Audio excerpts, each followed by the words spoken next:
Welcome, everybody. Just waiting for things to synchronize here.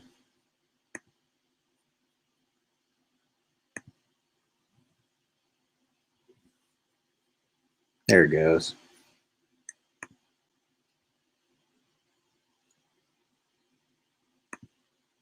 All right.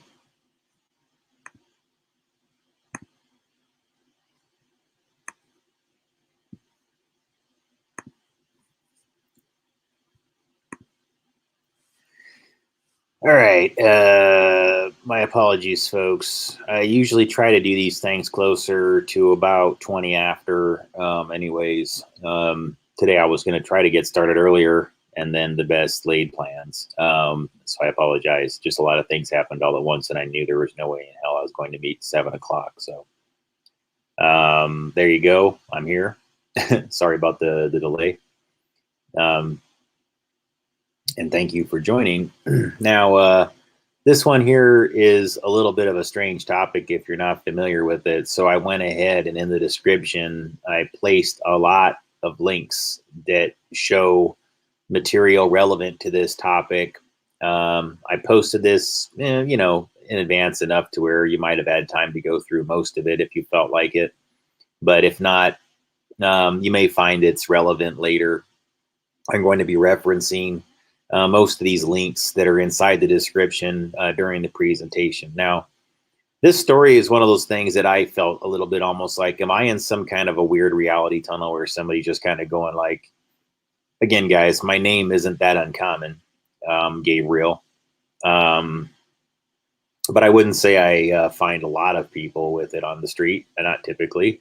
But again, I understand it's within the archangel system. It's biblical. It's relevant to not only Christianity, but it's relevant to Islam as far as teachings that are relevant to religions. And so there's a lot of reasons why a person would have the name Gabriel or a variation of it within some other dialect. But those of you unfamiliar, you may actually, and I would say that this might be true about others within the system of archangels, is that you may find, because of some of the strangeness going on right now, that you might just feel intuitively some of the same things that are associated with archangels. It's weird. I think that it's like the thing with Gabriel. Why did at some point in time in my life I feel so compelled to be somewhat like a messenger? It wasn't something because I planned it. I wasn't thinking to myself, this is going to be cool, Gabriel, messenger angel. No, it just sort of kind of like over time, it sort of like resonated into frequency, I guess you could say. It just happened. Like I tuned into that aspect of the name Gabriel and it became true for me. So it's not as if it is that. It's just that I guess you could say you begin to sort of associate with the lore that is similar to that of Gabriel without even really being completely conscious and aware of it. You feel like whatever it is that you're doing may just be for a different reason, when in all actuality, it's a combination of things. Yeah, you individually, as part of your own free will and your own volition, may have made decisions to do these things.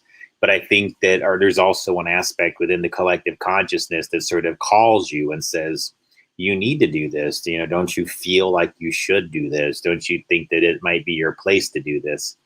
And that was a little bit like what I felt. Like it was a little bit like it was my purpose to, I guess you could say, just deliver messages, and within this trying to bridge, I guess you could say, things that are scientific to things that are spiritual, and prove that the reason why religions and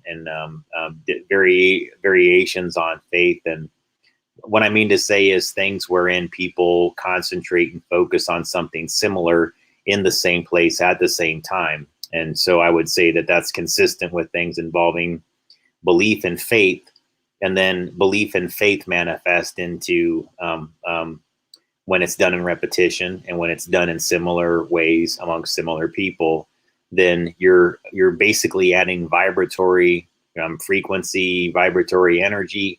You're reinforcing on a larger scale within a collective consciousness you're reinforcing everything that you're practicing as a collective in these small groupings. It's the reason why I think that faith and religion, whether it doesn't really matter which ones they are right now, I think nearly anybody that's practicing their faith that has something that's spiritual in mind, that's a little bit more about, peace and that's the way that they personally interpret it. Those are the ones I think right now are really getting the spiritual attacks. And you're really kind of looking around. I used to be cynical about this, like, you guys calm down. Nobody's stealing Christmas from you. And honestly, when I said those things back then, this was years ago, it was mostly because I really felt like it was guys like, what do you want to call it? Like, how do I say it? I don't know, guys. It's a little bit difficult to quantify, so I don't want to delve too deep into this whole thing about archangels and beliefs and everything else like that, except to say that I guess you could say that I felt it. It seemed like it was something that I needed to understand better, and so then it put me on a path to just basically get larger systems of beliefs and the patterns that they study or practice relevant to what they manifest.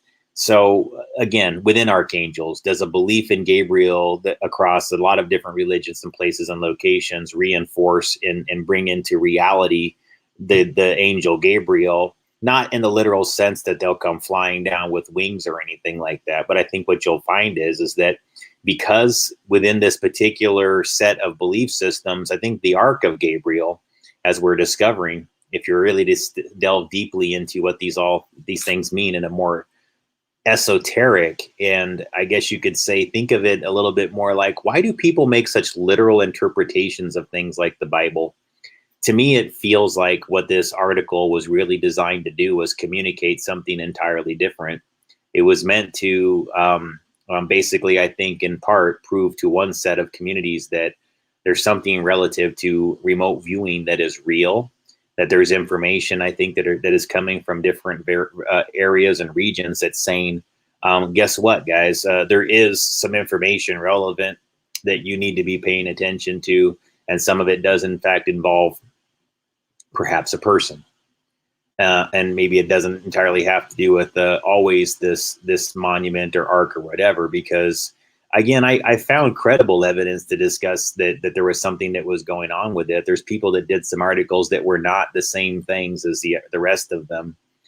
Creepy Little Book was one example of a YouTube content creator that, look, guys, I don't validate very many people, and this isn't necessarily an endorsement of their material overall. And I'm not suggesting that there's anything wrong with their material either, not at all. I think that they're a pretty good creator. I just don't. Before I'm ever willing to give somebody like a huge endorsement, I really feel like I need to spend a lot more time with their material, and more often than not, I want to meet the person at some point in time to know that they're an actual human being and not an avatar that's being used by a few different people. And even then, guys, when you meet somebody, they can still be an avatar used by a few different people. You're just meeting one of the three. That's the human link that three different people are. That's what's so confusing about avatar technology and modern psychological warfare. I've tried to explain this to people that I've experienced it, guys, that, that's another topic too that I don't want to get too deeply into. But yeah, that's a thing. Where a large part of the game I'm learning, okay, is just to get enough stories into the collective consciousness where people believe it enough, or it manifests into reality. And this has been a game that's been played by people for centuries. It doesn't matter if it was religion, if it was the press, if it's the mainstream media, if it's satellite communications, radio communications, or it's just somebody with a bullhorn trying to get their voice as far as humanly possible. It's really the way it works. Mass resonance manipulation. How much can you as an individual extend your influence and get it into a larger collective consciousness? And then what these people have learned how to do to amplify that factor exponentially. And so to get more into this, what am I talking about within the Ark of Gabriel? Well, I'm offering you what I just said to you, spending the last 10 minutes saying it this way, because I'm telling you that there's a lot of different ways you can interpret these series of stories.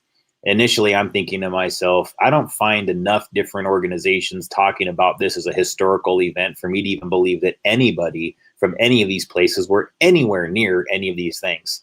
So I just didn't take it that seriously initially. I just thought, oh yeah, it's probably somebody trolling or something like that or whatever, I don't know.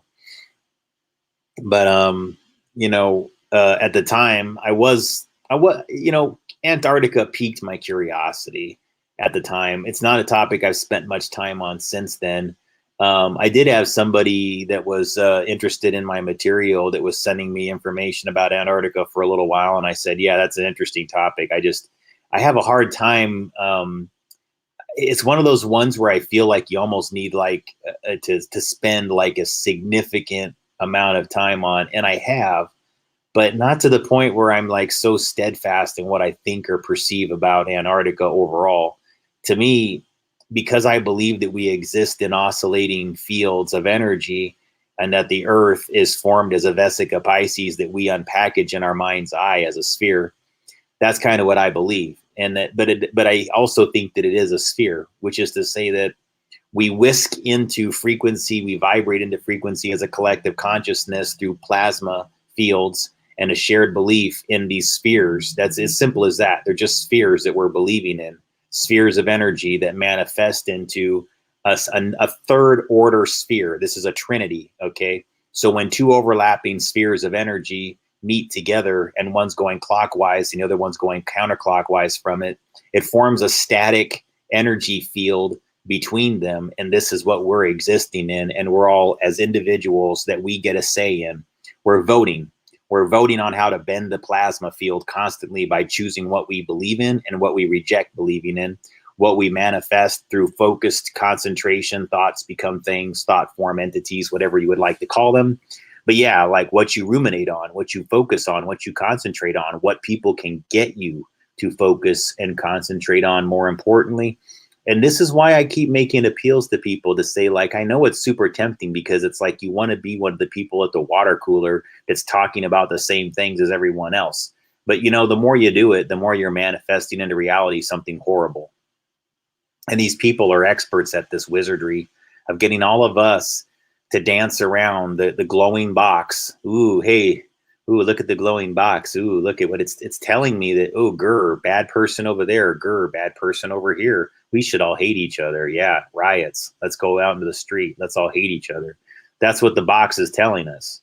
Did it ever occur to anybody right now why that might be happening? Why it just keeps pushing our buttons and telling us more and more to get out in the streets and fight each other and hate each other and to misunderstand and misperceive everything?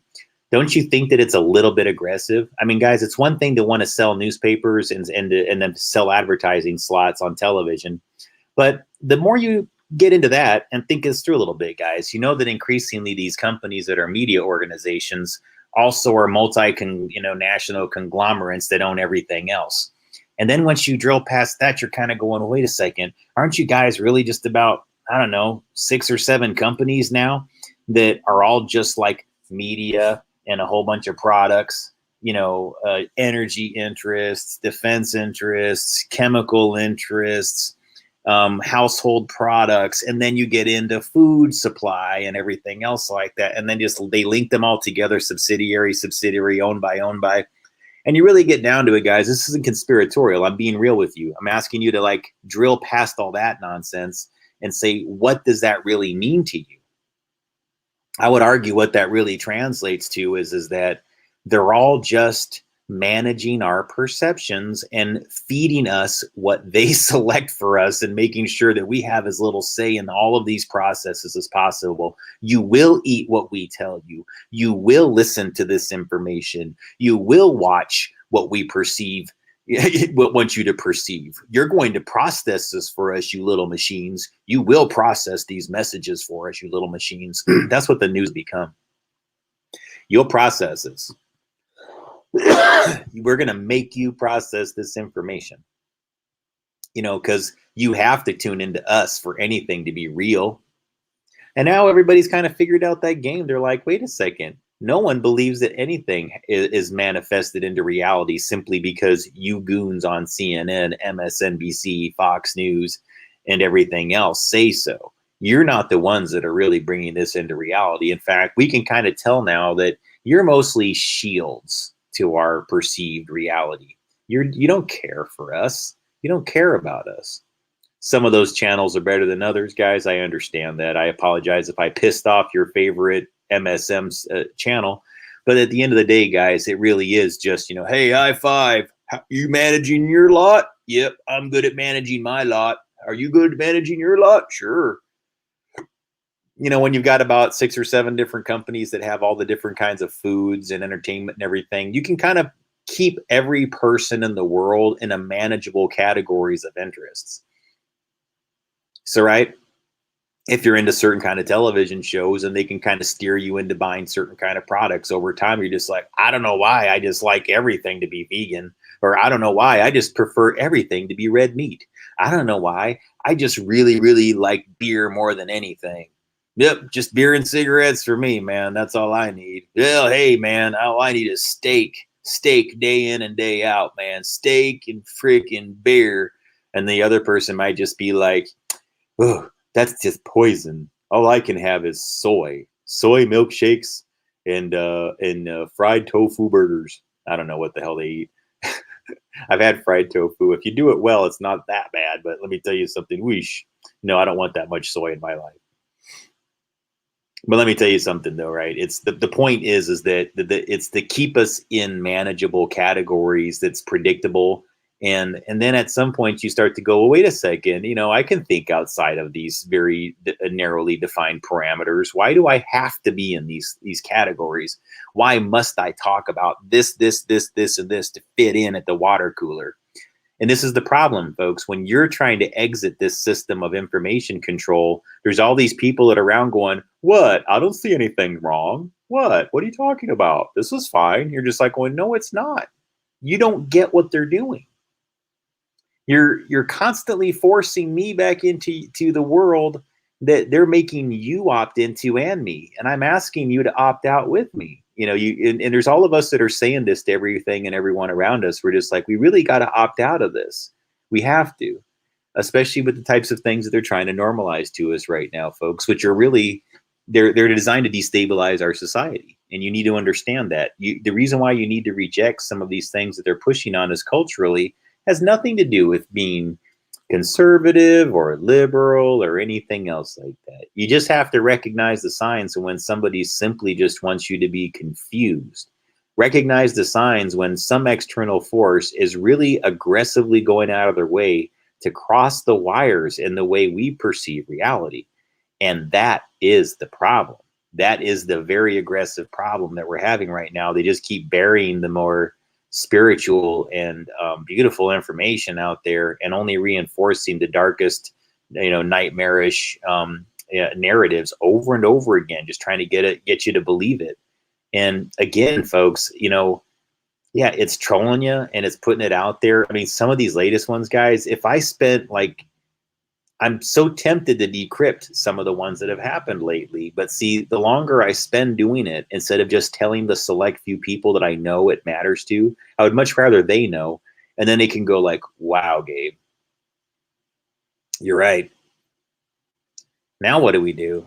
Because that's where we're at with it. If I can't tell you why I know some of these stories lately are so bogus, because the way they structured them is that, how do I say it, guys? It's a little bit like they make you dox yourself in the process, in like things that are relevant to what you're doing or where you are.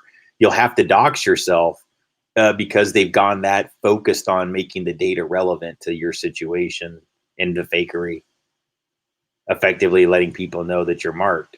And it's kind of trippy that way sometimes, man, when you really get into like how deep that information goes, and you're like, wow, okay,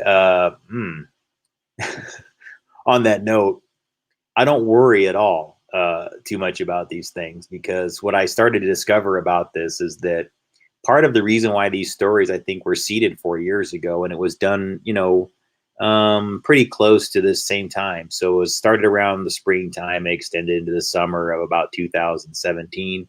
I think 2019, maybe. Yeah, I don't know. Let me look at some of the time stamps on some of these other stories here. I have to look at it again. So this one's July 26, 2019. Well, that one wasn't quite relevant to the story. This one here is dated 2016. So that, again, yeah, 2016. This one here shows the Mecca accident. This one's 2015. This shows the Patriarch Kirill talks about a dangerous accident on his Antarctica flight. Ark of Gabriel, Russia given ancient apocalyptic weapon uncovered in Saudi Arabia.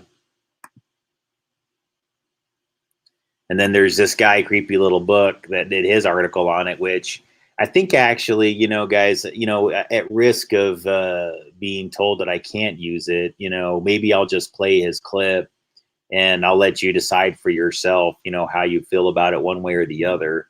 But I think it's a pretty good article as far as his material goes. This is probably one of the better ones. And you know, I have seen him do some pretty good material on some other topics that I also cover, and I learned things from him. So I would say that, you know, take that for what it's worth. I struggle anymore, guys. If I can't meet a person, I try not to overdo like praising their material, and I don't want to like necessarily say that I don't like it or whatever either. So it's just trying to hold that middle ground on things to say that, yeah, this is a good quality article. They hit on a lot of points that show that they did some research, and if you dig kind of deep on this one, you'll find similar things that he did. So I think I'll just go ahead and let his article play there. And I guess if he decide, if they trigger it for a violation or something like that, hopefully he's cool with it being in his article, because I didn't even think to that far ahead before I did this. So I'm just going to go ahead and play this. About the mystery in Antarctica, specifically regarding the history of the enigmatic Ark of Gabriel. Now, no one else has this information. No one else committed to this level of research, and until now, no one else has been able to give you any answers. So let's start at the beginning. In the last months of 2016, a series of strange events began to take place regarding the most remote and mysterious location on the planet, the continent of Antarctica. On November 4th, 2016, it was announced that Secretary of State John Kerry, who at the time was the fourth man from the presidency, would be leaving for a trip to Antarctica. Now, this would make him the highest-ranking U.S. official to ever visit the continent. Now, the stated purpose of this trip was related to Kerry's work with environmental causes and his stance on conservation. The reason this is all odd, however, is that the timing of the secretary's visit would put him out of the country on November 8th, which was election day. And after such a long and vicious election cycle that produced such a highly polarized U.S. presidential race, it's curious that someone of such high political status wouldn't even be on U.S. soil. Now, I did some checking, and it seems that travel to Antarctica is really only possible between the months of November and April. From May to October, the climate is too extreme, and the tilt of the Earth away from the sun plunges the continent into 6 months of darkness. So the earliest one could arrive there is right around the time that John Kerry did so. So why all the urgency? By November 23rd of 2016, rumors began to spread across the internet that 3 pyramids had been discovered in Antarctica. And then all kinds of theories started cropping up, involving everything from the possibility of extraterrestrial construction or the ruins of an advanced pre-human civilization, one that perhaps even predates humanity by millions of years before humanity even stood upright. And some even said this was the possible location of the lost city of Atlantis. Now, it wasn't too far of a leap to connect this information with John Kerry's visit earlier in the month. Speculation included everything from Kerry visiting these pyramids, or even that his purpose was an attempt to initiate contact with an ancient alien race called the Guardians.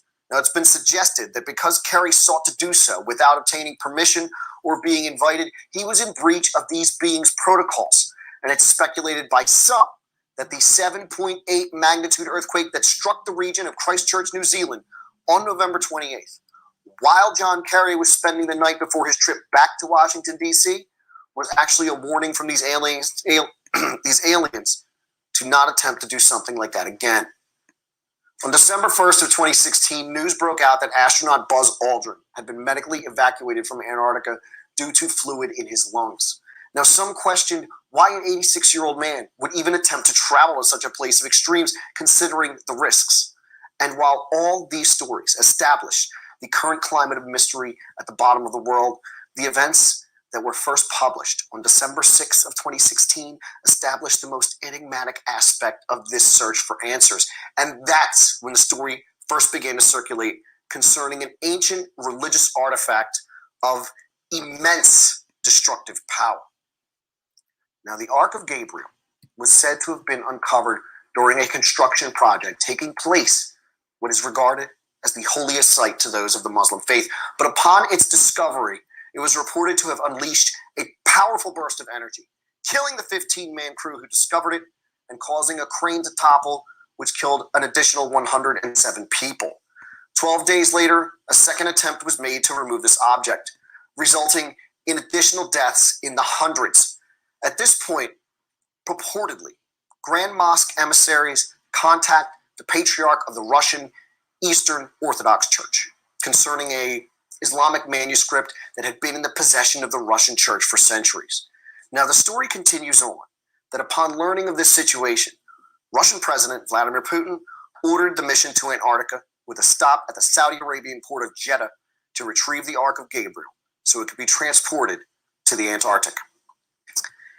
Then on February 12th of 2016, for the first time in 1,000 years, the Pope of the Roman Catholic Church would sit down for a meeting with the Patriarch of the Eastern Orthodox Church. Now, this meeting would take place in Havana, Cuba. 6 days later, Patriarch Kirill would arrive in Antarctica, joining up with the Armada, which was transporting the Ark of Gabriel to the continent. Now, according to rumor, it was Pope Francis who, upon learning of the serious danger presented by the discovery of the Ark, who reached out to the Eastern Patriarch to arrange an urgent and immediate meeting. As the account goes, the Pope gave the Patriarch an ancient, secret manuscript with information about the Ark of Gabriel, a manuscript written by the Watchers, who are the fallen angels which are depicted in the apocryphal Book of Enoch. Now, the Patriarch is said to have then performed an ancient ritual over the Ark of Gabriel within the walls of the Russian Orthodox Holy Trinity Church, which, despite what everyone else says, it is not the only church in Antarctica. There are 4 Catholic, 3 Orthodox, and 1 non-denominational. However, that's besides the point. After this ritual was performed, the Ark of Gabriel was said to be taken deep into the interior of the continent by Russian commandos to an undisclosed location. Any information concerning what the Ark of Gabriel is has been scarce, and for months I've been looking for answers, and I found them. And while this story touches 3 branches of the Abrahamic faiths, the Roman Catholic Church, the Eastern Rite Church, and Islam, there was a corner of the world where Judaism, Christianity, and Islam have been side by side since ancient times, and this led me to the Ethiopian Orthodox Tewahedo Church. Now, Ethiopia is connected dynastically to the bloodline of Solomon, and there have been Jews in Ethiopia since the days of the First Temple. It was home to members of the earliest Christian churches as early as the 1st century AD, and St. Matthew is believed to have preached there. And there have been disciples of the Prophet Muhammad living there since before he leads his people, exiles from Mecca to Medina, where they're given protection by the local Christians under orders of the Christian ruler. And likewise, the Prophet instructs his followers to live in peace with their Christian neighbors. Now, if any place on earth, it would be here to look for answers.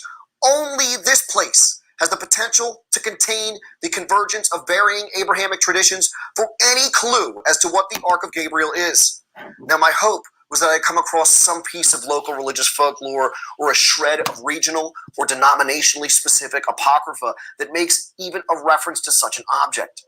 Well, there is a church in a town called Kulubi, located in eastern Ethiopia. It is an Ethiopian Orthodox Tewahedo church named the Church of St. Gabriel. Now, this church was constructed in 1887 on a site that had been considered holy since the 9th century. Because during the 9th century, a semi-legendary non-Christian Beta Israel warrior queen, who likely practiced some form of paganized Judaism, laid waste to the northern Ethiopian Christian kingdom of Aksum.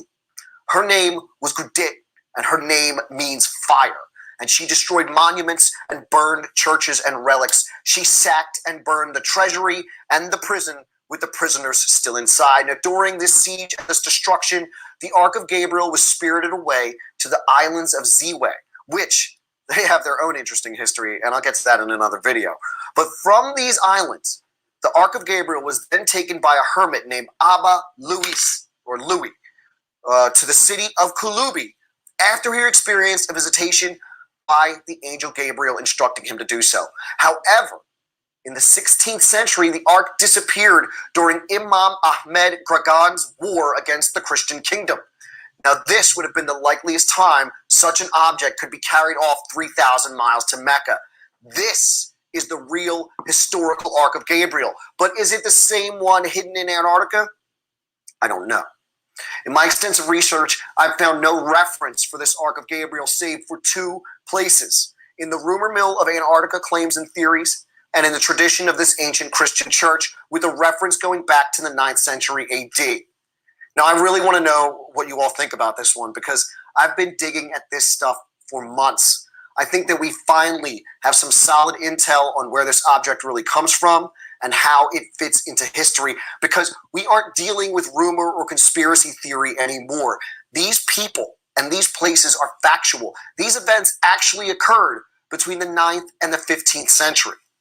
Now, normally, I ask my viewers to spread these videos to help aid in the growth of this channel. Today, I'm asking you to spread this video because it's the truth, because I did the real work to find something I can point to and say, this is real. Now, I don't have to resort to making stuff up. And because people who really care about the truth, or at least say they do, should want to help truth spread like fire. Now, I hope you enjoy this type of content presented without bias and researched with due deference. I realize that I don't resort to the formula of using recycled images and dramatic music. And I know that after years of television conditioning us to expect that format, that my approach is very different. But I firmly believe that these type of subjects can stand on their own when treated with impartiality. Now, please don't hesitate to like this video, and please don't click away without subscribing. I do my best to deliver consistent, high-quality content about the most fascinating topics in the world, and subscribing and clicking that little bell is the best way to stay connected to the conversation. You can follow me on Twitter and on minds.com, and if you're feeling generous, there is a link to Patreon. And for just $1 a month, you can help make it possible for me to quit my job selling water filters and vitamin supplements out of the trunk of my car. Thank you so much for watching. This has been The Creepy Little Book. I'm Pete, and until next time, stay creeped out.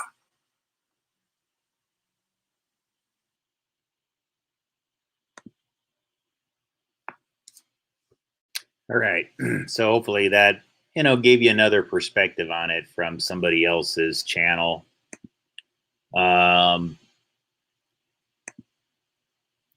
Again, folks, it's just another way of looking at it. I don't know. I'm going to show you some other articles here that are also out in the press relevant to the same topic. This one came from the Daily Star in the UK.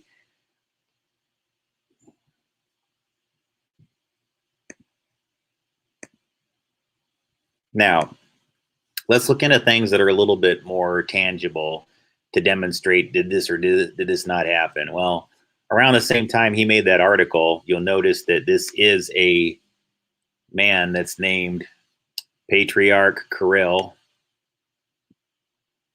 Talks about dangerous accident on Antarctica flight. So now I can show you this, but it won't make any difference unless you speak Russian. So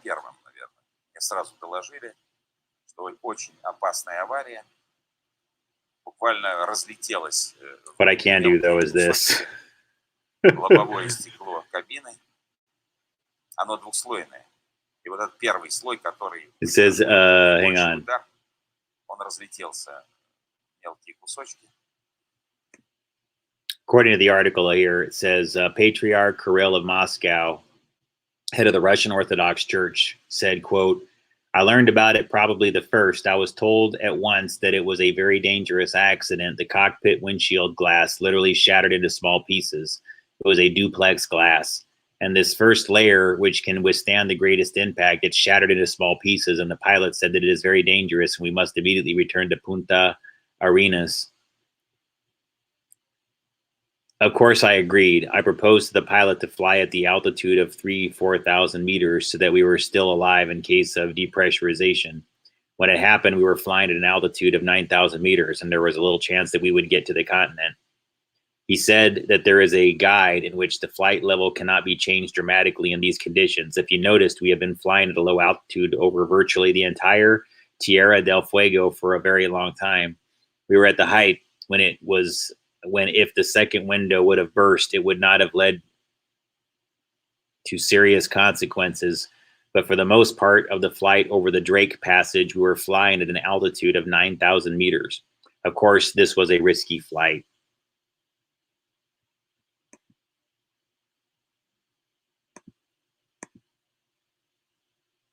And then the other part that backs up the story in general is another mainstream article that was in the Wall Street Journal. Again, guys, being mainstream or all media by itself does not, to me, like, what I've noticed is something happened. It's just who's saying what and how they're spinning it, what details they leave out or add in. That's the part that I've figured out. The whole thing kind of fascinated me for obvious reasons, being Gabriel. Piques your interest.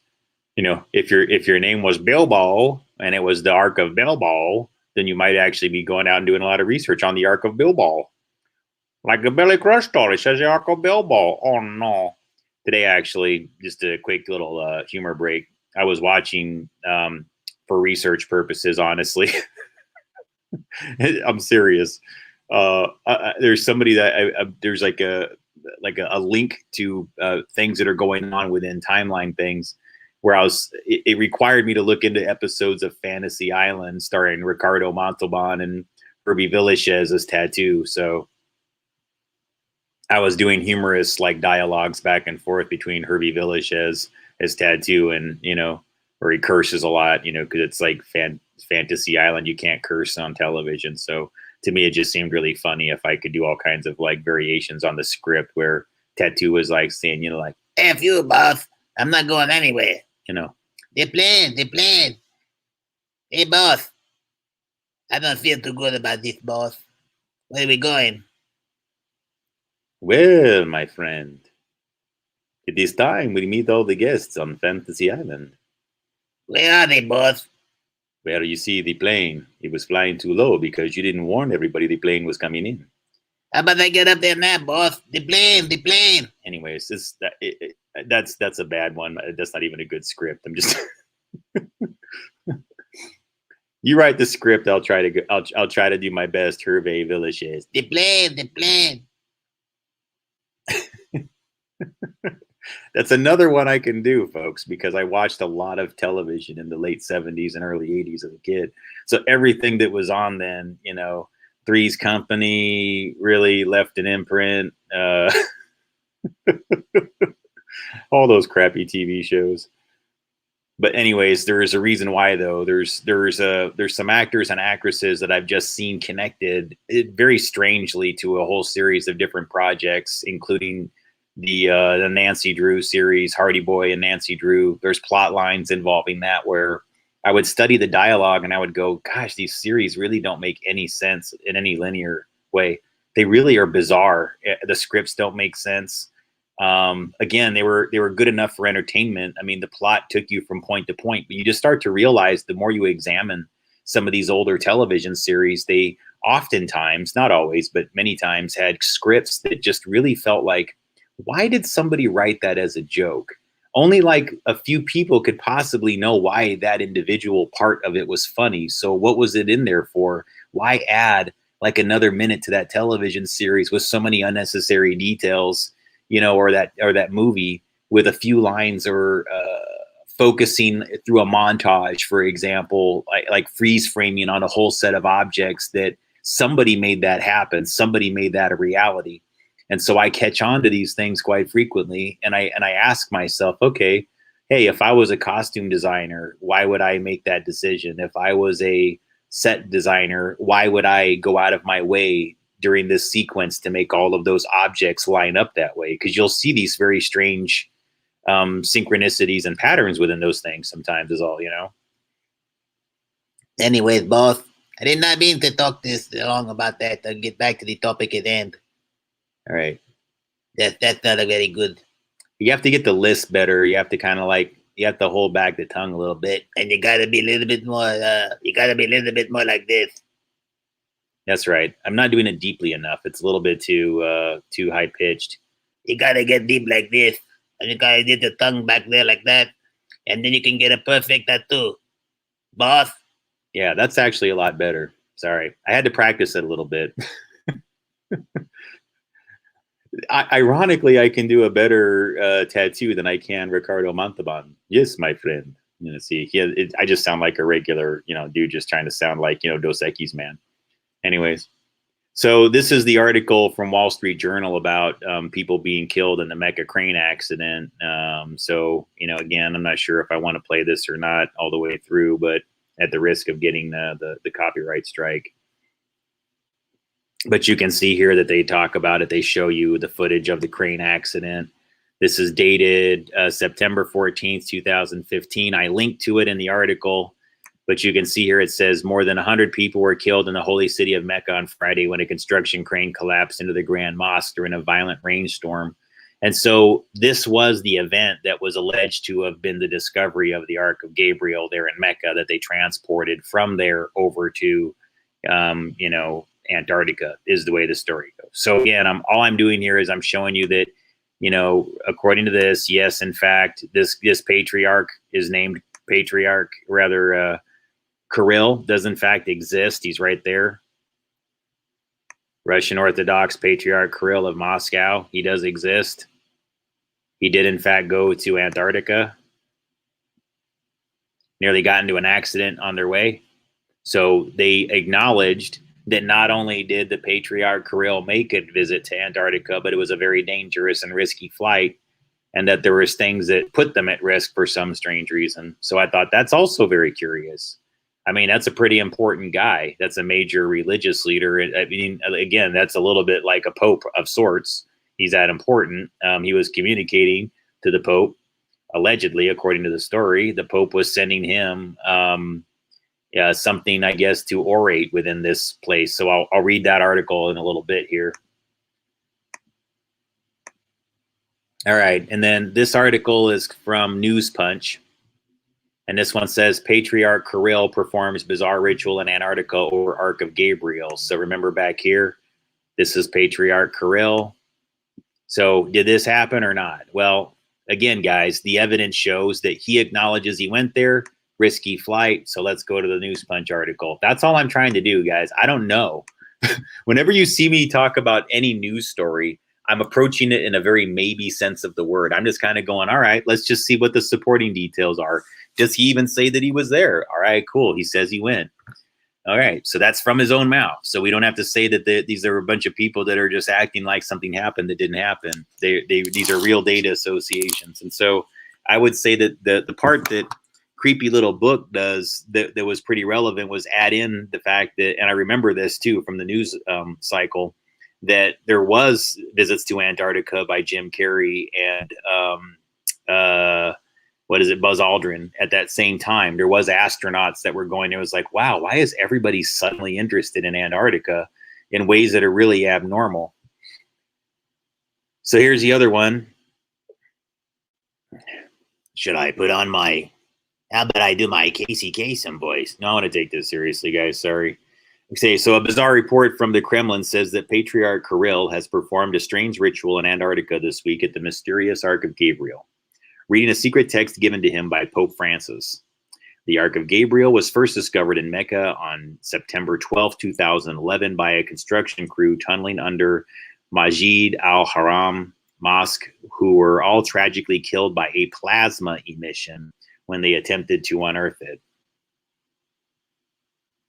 Even worse, on September 24, 2015, during a second attempt to unearth the mysterious Ark of Gabriel, another massive plasma mission killed an estimated 4,000 more people, but which Saudi officials blame on a stampede. Quoting from the original MOD report as to what Saudi officials did next, we can read, quote, "After the catastrophic death toll involved with the Saudi second attempt to remove this mysterious device weapon, His Holiness Patriarch Kirill was then contacted by the Grand Mosque emissaries in regards to one of the oldest Islamic manuscripts possessed by the Russian Orthodox Church that was saved from the Roman Catholic Crusaders in 1204 when they sacked the Church of Holy Wisdom, now known as Hagia Sophia, in Constantinople, present-day Istanbul, Turkey, titled, quote, Gabriel's Instruction to Muhammad. Important to note, and virtually unknown in the West, were that the Roman Catholic Crusades, and like they mirror today, were not only against the peoples of Islamic faith, but also against those having Russian Orthodox faith too. And why during these crusades, the Russian Orthodox Church not only protected their own religious libraries from being destroyed, but also those belonging to Muslims. As to the contents of the ancient Islamic manuscript, Gabriel's Instructions to Muhammad, it centers around a group of instructions given to Muhammad by the angel Gabriel in a cave called Hira, located on the mountain called Jabal an-Nur near Mecca, wherein this heavenly being entrusted into Muhammad's care, a quote, box ark of immense power, he was forbidden to use it as it belonged to God only, and was instead to be buried in a shrine at the place of worship the angels used before the creation of man, until its future uncovering in the days of Yom al-Qiyamah, or Qiyamah, which means literally day of the resurrection.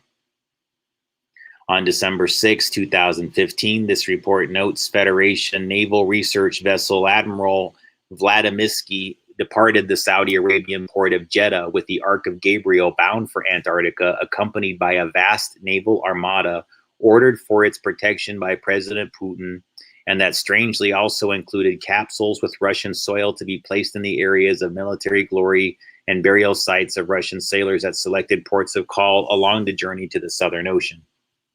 Upon his learning of the grave and global implications associated with this mysterious Ark of Gabriel, this report continues, Pope Francis contacted Patriarch Kirill, requesting an urgent and immediate meeting while warning that the end is near, after which Patriarch Kirill agreed to meet the Roman Catholic Church leader in Cuba on 12th of February, an historic meeting between these two leaders that had not taken place between these church leaders in nearly 1,000 years.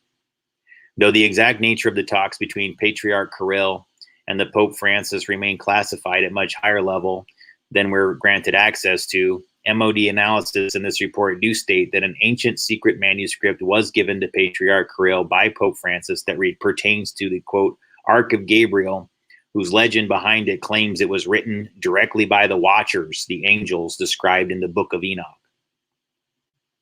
And just hours ago, this report concludes Patriarch Kirill, while using this secret text given to him by Pope Francis, performed an ancient ritual over the Ark of Gabriel in the Russian Orthodox Holy Trinity Church, the only church in Antarctica, and where immediately thereafter this mysterious artifact was transported into the vast interior of this cold and foreboding continent by a highly specialized Spetsnaz, Special Forces unit to a destination and purpose not identified by the MOD.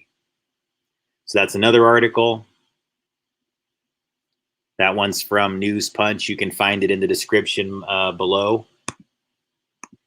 And then sometime around that same time, I like to give you guys just more supporting information to the overall lore, things relevant to actual physical things that exist that are relevant to things that could be perceived as this ark, perhaps. So the mysterious Hebrew stone depicts Archangel Gabriel, called the Dead Sea Scroll and Stone. An ancient limestone tablet covered with mysterious Hebrew text that features the Archangel Gabriel is at the center of a new exhibit in Jerusalem, even as scholars continue to argue about what it means. The so-called Gabriel stone, a meter, 3-foot tall tablet said to have been found 13 years ago on the banks of the Dead Sea, features 87 lines of an unknown prophetic text dated as early as the 1st century BC at the time of the Second Jewish Temple. Scholars see it as a portal into the religious ideas circulating in the Holy Land in the era when Jesus was born. Its form is also unique. It is ink written on stone, not carved, and no other such religious text has ever been found in this region. Curators at the Israel Museum, where the first exhibit dedicated to the stone is opening Wednesday, say it is the most important document found in the area since the discovering of the Dead Sea Scrolls. The Gabriel stone is in a way a Dead Sea Scroll written on stone, and said James Snyder, director of the Israel Museum. The writing dates to the same period and uses the same tidy calligraphic Hebrew script as some of the Dead Sea Scrolls, a collection of documents that include the earliest known surviving manuscripts of Hebrew Bible texts. Sorry about my giggling, guys. It's one of those, Peter Piper picked a big type things that it made me laugh. The Gabriel stone made a splash in 2008 when Israel Bible scholar Israel Knoll offered a daring theory that the stone's faded writing would revolutionize the understanding of early Christianity, claiming it included a concept of messianic resurrection that predated Jesus. He based his theory on one hazy line, translating it as, quote, "In 3 days you shall live." His interpretation caused a storm in the world of Bible studies, with scholars convening at an international conference the following year to debate readings of the text, and a National Geographic documentary crew featuring his theory. An American team of experts using high-resolution scanning technologies tried but failed to detect more of the faded writing. Knoll, a professor of Bible at Hebrew University in Jerusalem, eventually scaled back from his original bombshell theory, but the fierce scholarly debate he sparked continued to reverberate across the academic world, bringing international attention to the stone. Over the last few years, it went on display alongside other Bible-era antiquities in Rome, Houston, and Dallas. Bible experts are still debating the writing's meaning, largely because much of the ink has eroded in crucial spots in the passage, and the tablet has two diagonal cracks has two diagonal cracks that slice the text into 3 pieces. They screwed it up. Bad fox. Museum curators say only 40% of the 87 lines are legible. Many of those are only barely. The interpretation of the text feature in the Israel Museum's exhibit is just one of 5 readings put forth by scholars. All agree that the passage describes an apocalyptic vision of an attack on Jerusalem in which God appears with angels on chariots to save the city. The central angelic character is Gabriel, the first angel to appear in the Hebrew Bible. "I am Gabriel," the writing declares. The stone inscription is just one of the oldest passages featuring the archangel and represents an explosion of angels in Second Temple Judaism at a time of great spiritual angst for Jews in Jerusalem looking for a divine connection, said Adolfo Reutmann, a curator of the exhibit. The exhibit traces the development of the Archangel Gabriel in 3 monotheistic religions, displaying a Dead Sea Scroll fragment which mentions the angel's name. The 13th century Damascus Codex, one of the oldest illustrated manuscripts of the complete Hebrew Bible, a 10th century New Testament manuscript from Brittany, in which Gabriel predicts the birth of John the Baptist and appears to the Virgin Mary, and an Iranian Quran manuscript dated to the 15th or 16th century, in which the angel called Jibril in Arabic reveals the word of God to the prophet Muhammad. Gabriel is not archaeology. He is still relevant for millions of people on earth who believe that angels are heavenly beings on earth. The Gabriel stone, he said, is the starting point of an ongoing tradition that is still relevant today. The story of how the stone was discovered is just as murky as its meaning. A Bedouin man is said to have found it in Jordan on the eastern banks of the Dead Sea around the year 2000. An Israeli university professor later examined a piece of earth stuck to the stone and found a composition of materials only found in that region of the Dead Sea. The stone eventually made it into the hands of Ghassan Rahani, a Jordanian antiquities dealer based in Jordan and London, who in turn sold the stone to Swiss-Israeli collector David Jeselson in Zurich for an unspecified amount. Rahani has since died. The Bible scholar traveled to Jordan multiple times to look for more potential stones, but was unable to find the stone's original location. Israel Museum curators said Jeselson lent the stone to the museum for temporary display. Lenny Wolf, an antiquities dealer in Jerusalem, said that before the Jordanian dealer bought it, another middleman faxed him an image of the stone and offered it for sale. The fax didn't come out clearly. I had no idea what it was, said Wolf, who passed on the offer. It was one of my biggest misses, said Wolf. What function the stone had, where it was displayed, and why it was written are unknown. said curators of the Israel Museum exhibit. There's still so much that is unclear, said Michael Deyagi Mendels, a curator of the exhibit. Scholars, she said, will still argue about this for years. All right. So that's the Fox News article. Then we have Gaia. This one was done in 2019. So it looks to me like they were kind of like doing more of a summary of it a couple of years after, I guess.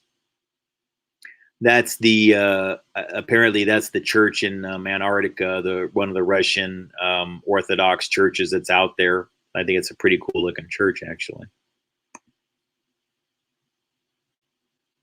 All right, so this one's from Gaia. You can link to this again in the description. Pope Francis is meeting with the Patriarch Kirill. Russian ships found docking at Arabic ports. What could possibly be so important that would bring religious entities who haven't met in 1,000 years together? Some believe they know the answer: to move the Ark of Gabriel from the Grand Mosque in Mecca to a secret base in Antarctica where it could be safely kept. What is the Ark of Gabriel? Not to be confused with the Ark of the Covenant. Let me expand this up a little bit.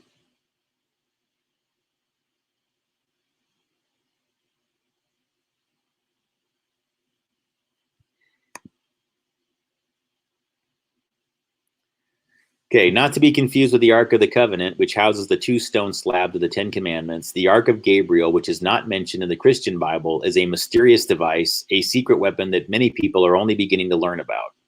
Its legend has been perpetuated by the havoc it has created over the centuries, as well as its potential to be unleashed upon the world.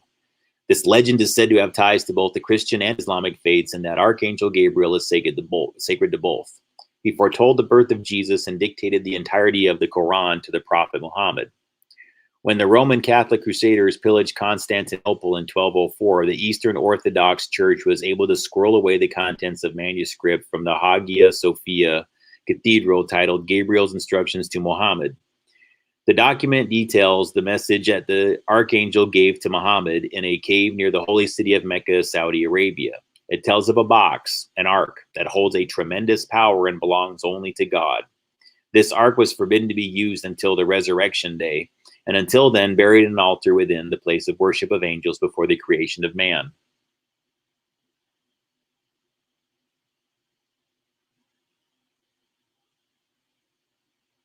To the followers of Islam, the place of worship of angels before the creation of man could be no place other than Mecca, the holy city where all devout Muslims must attempt a Hajj, a yearly 5-day pilgrimage at least once in their lifetimes. And it is here that the Ark of Gabriel was said to be buried beneath the Grand Mosque, quietly waiting for the end of the world. But due to the ever-growing influx of pilgrims coming to pray at the Grand Mosque, the structure has had to continually expand to keep up. During such construction efforts, a crew of laborers reportedly discovered the Ark of Gabriel that had been secreted away for over 1,000 years. The consequences were severe.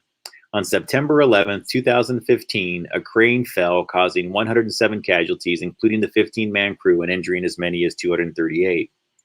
The conspiracy alleges that as a cover-up, the spokesman for the presidency of the Grand Mosque and the Prophet Mosque attributed the so-called accident to, quote, a strong sandstorm, winds, and torrential rains. Why? A report that's claimed to belong to the Russian Ministry of Defense says it was on this day that their construction crew attempted to remove the ark, and it states that the workers were killed by plasma emission that spewed up from the ground with such vengeance that it knocked over the massive crane. 12 days later, disaster struck again, this time 3 days into the Hajj, when millions had gathered from across the world to worship in Mecca, slaughtered at least 2,400 worshippers. The cause? The stampede of people whose origins have yet to be explained. However, many people believe it was another plasma emission made after a second attempt to unearth the ark. I'm going to open up this report in a separate link here in a bit so we can check that out, because I haven't looked at that yet. What do the Russians, the Pope, and the Patriarch Kirill have to do with the Ark of Gabriel? In December 2015, Russian naval warships were seen docking in Jeddah, a key Saudi Arabian port city not far from Mecca. Shortly after the second grave accident, Grand Mosque emissaries decided they wouldn't take any more chances. They reached out to Patriarch Kirill, knowing not only that the church was in possession of Gabriel's instructions to Muhammad, but that the instructions likely contained information on how to safely approach the ark. Hang on. There they are. There's Francis and Kirill. So remember, guys, that's consistent. That's accurate. There's Kirill right there. This is from RT. Kirill talks about dangerous accident on Antarctica flight. So again, guys, I mean, should we mock this if everybody's saying, hey, it's happening? Okay. There's really no direction that I went into with this article where I couldn't find some degree of validating points in all directions. I could find RT validating it, Wall Street Journal validating it, other mainstream press articles, there's things relevant to Fox News that validated it. It wasn't only purely like, the Matrix Unlocked net info at wordpress.angelfire.org _ make your own website.com. It was quite a few,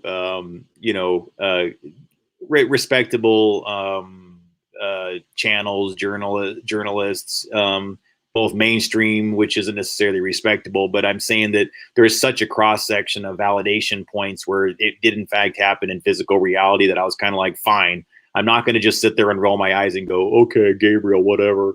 But it did pique my curiosity, guys, of course. I'm just telling you, if it was your name, I think you would be going, if it was the Ark of, whatever your name is, I think you'd be curious too. That's all. Even if you had a biblical name. Anyways, it says 2 months later, the heads of the Russian Orthodox Church and the Roman Catholic Church met for the first time in 962 years, where it's thought that the Pope gave the Patriarch Kirill the vital information that had been missing from the manuscript stolen at Hagia Sophia in 1204.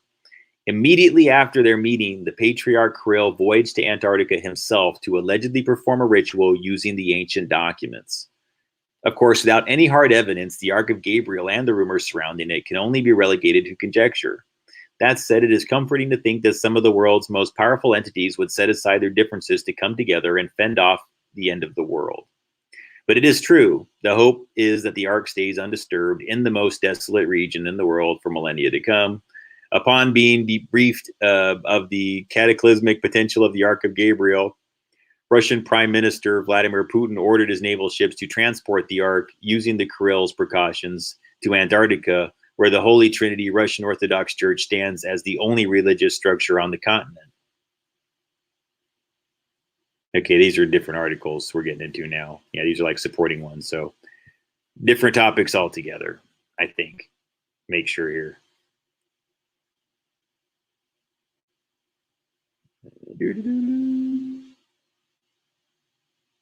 Yeah, I think it says next article.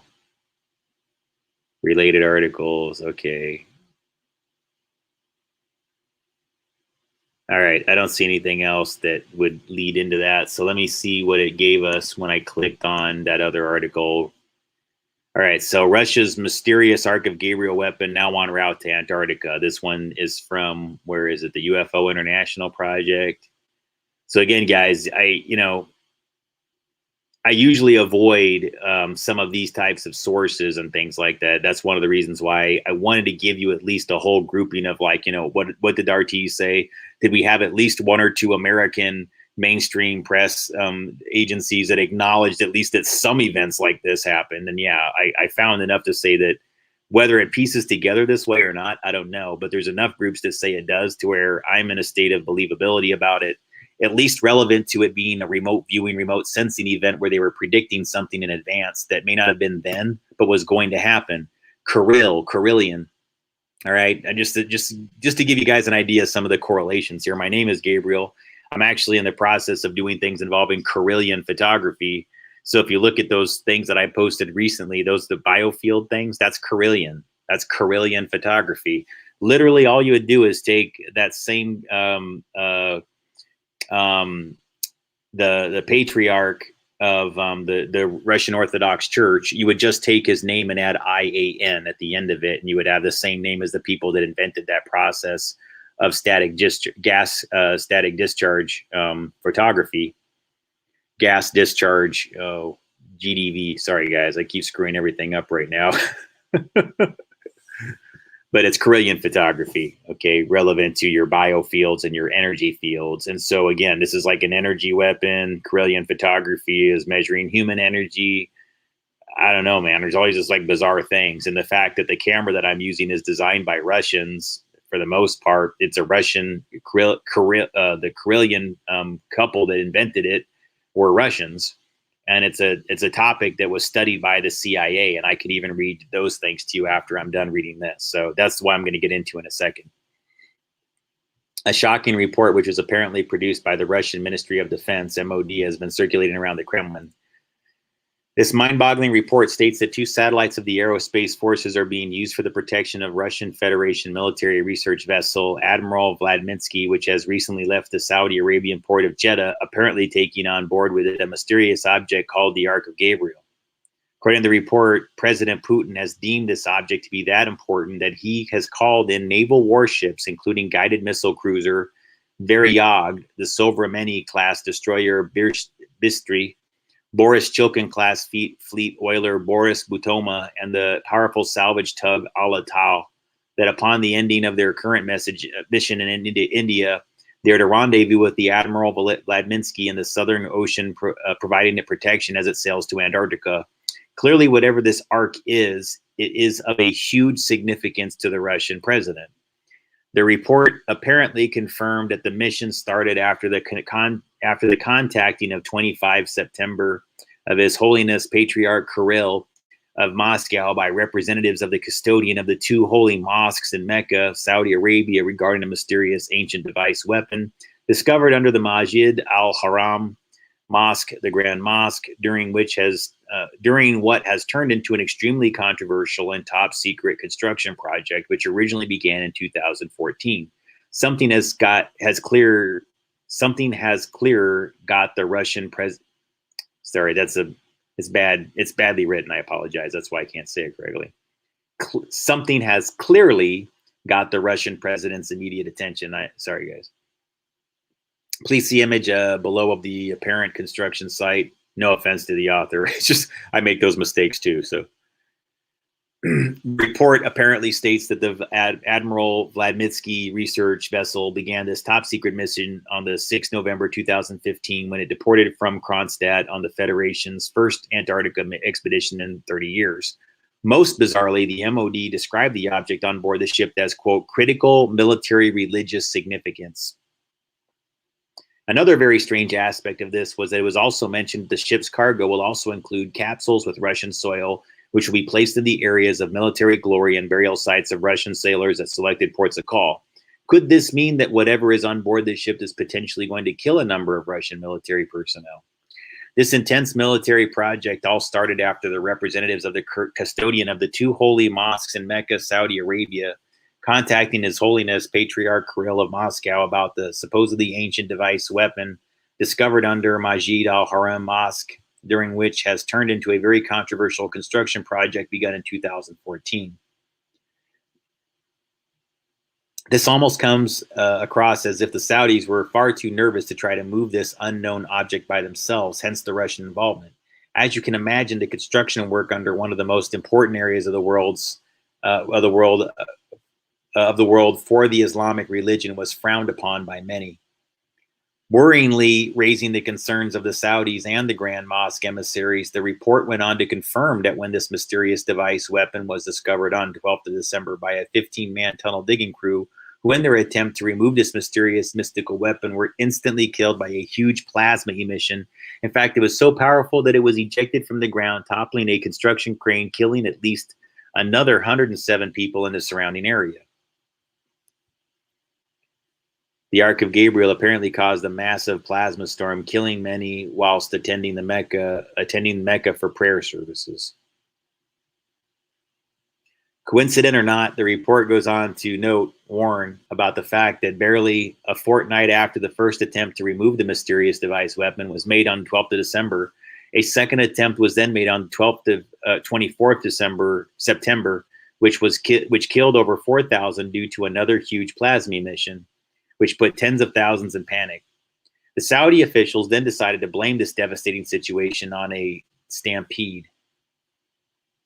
Straight after the catastrophic death toll caused by the Saudis' second attempt to remove this mysterious device weapon, The report goes on to say that His Holiness Patriarch Kirill was then contacted by the Grand Mosque emissaries in regards to one of the oldest Islamic manuscripts possessed by the Russian Orthodox Church that was saved from the Roman Catholic Crusaders in 1204 when they sacked the Church of Holy Wisdom, which is now known as Hagia Sophia in Constantinople, present-day Istanbul, Turkey, which was titled Gabriel's Instructions to Muhammad. It is rather important to note that this apparent report explains something which is pretty much virtually unknown in the West, was the fact that the Roman Catholic Crusades were not only against the growing Islamic faith, but was also against those having Russian Orthodox faith too.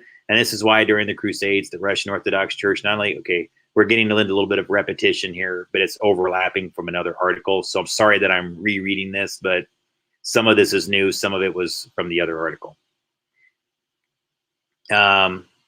It was also against those having Russian Orthodox faith too. And this is why during the Crusades, the Russian Orthodox Church not only protected their own religious libraries from being destroyed, but also those belonging to Muslims. There was a great unity at the time between the Russian Orthodox Church and the Muslims.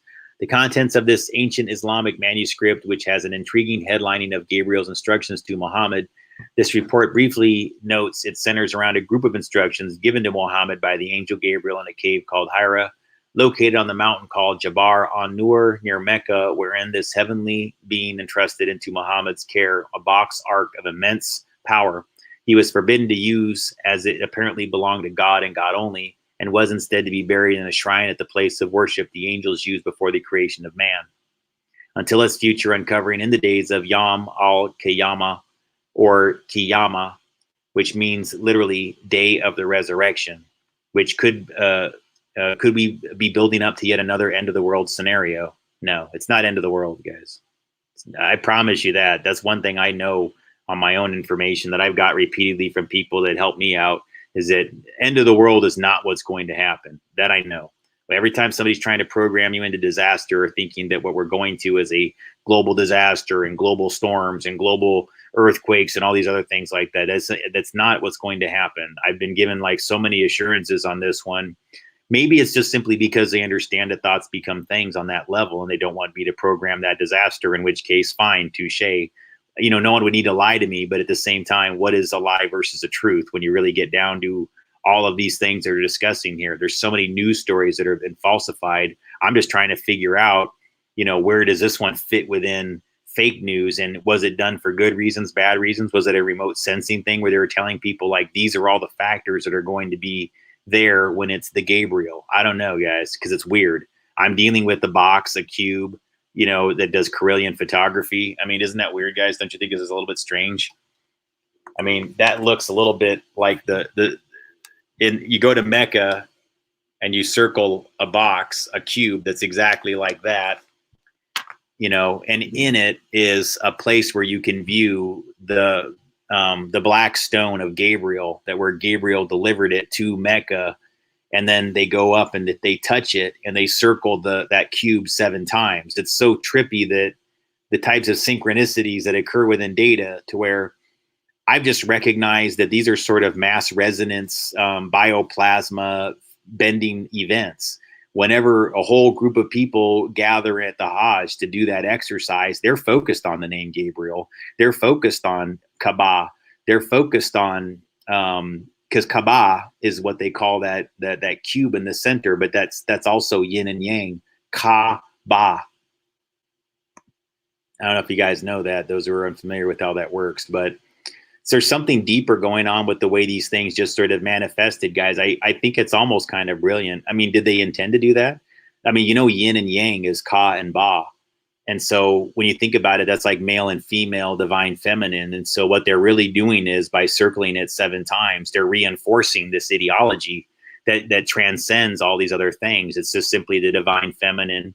You have the feminine, the masculine as energies as that are complementary, but also different.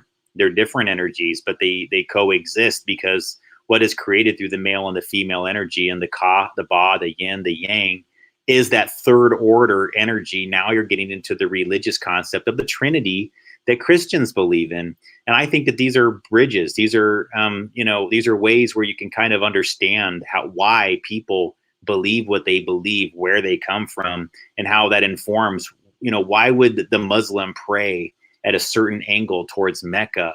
And why is that so important to use the angle and be at the with the prayer flag? You know, that's a fascinating thing to me. Like, I think about those things as a Muslim. I think about these things as a non-Christian.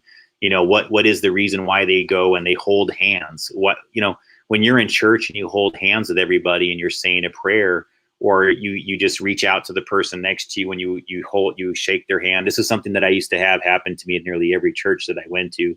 There's always at some point where I was asked to hold somebody's hand who was a stranger, or reach out and give them a hug, or just reach out and say thank you or how are you, that kind of thing. Well, what happens in those exchanges, especially when a whole row of people are all focused on the same thing and holding hands? But we know that electricity and plasma, electromagnetic signals, they all pass through your hands. I would argue, folks, that if you just zoom out from what this is as an energy process, you're really just taking everybody together and you're forming an electromagnetic bridge, hand to hand to hand to hand to hand to hand. So say you got several people in a church pew. Well, now what you just did was you increased their influence exponentially by getting them all to focus on, well, what is the psalm, or what is the prayer, or what is the song that what is it you're singing, or what is it you're focusing on? What's the story in the Bible? Now the preacher, whoever the minister is, or if you're in a synagogue, whoever is leading the process within that, right? Your rabbi. If you're in one of these other places, who's leading your process at a temple, an Islamic temple, whatever the case is, folks.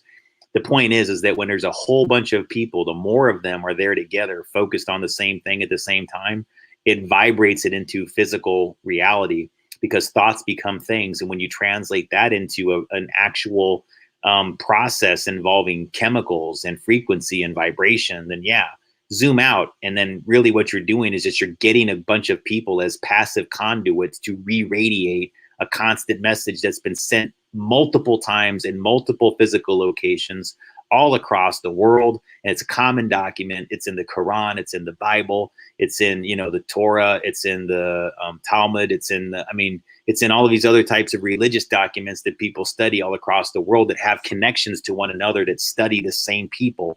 Gabriel is in a bunch of these documents. And why is Gabriel in these documents? You see what I'm saying? Well, there's a little bit of the thoughts become things. There's a little bit of vibrating things into physical resonance.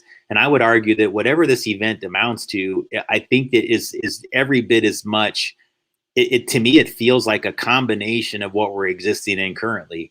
Globally, all these people are now having their beliefs, their thought form entities, their thoughts become things, plasma field bending, all mixed together. And they feel oftentimes like they're fighting or competing for dominance over who has the reality. What is the dominant reality within this plasma field that we exist in? And I'm finding that stories like this, when they occur, shows me that reality is sort of having a handshake with itself. What do I mean to say by that? I mean to say that all of us as a collective consciousness, it's like a merging of ideologies is what this totally amounts to me.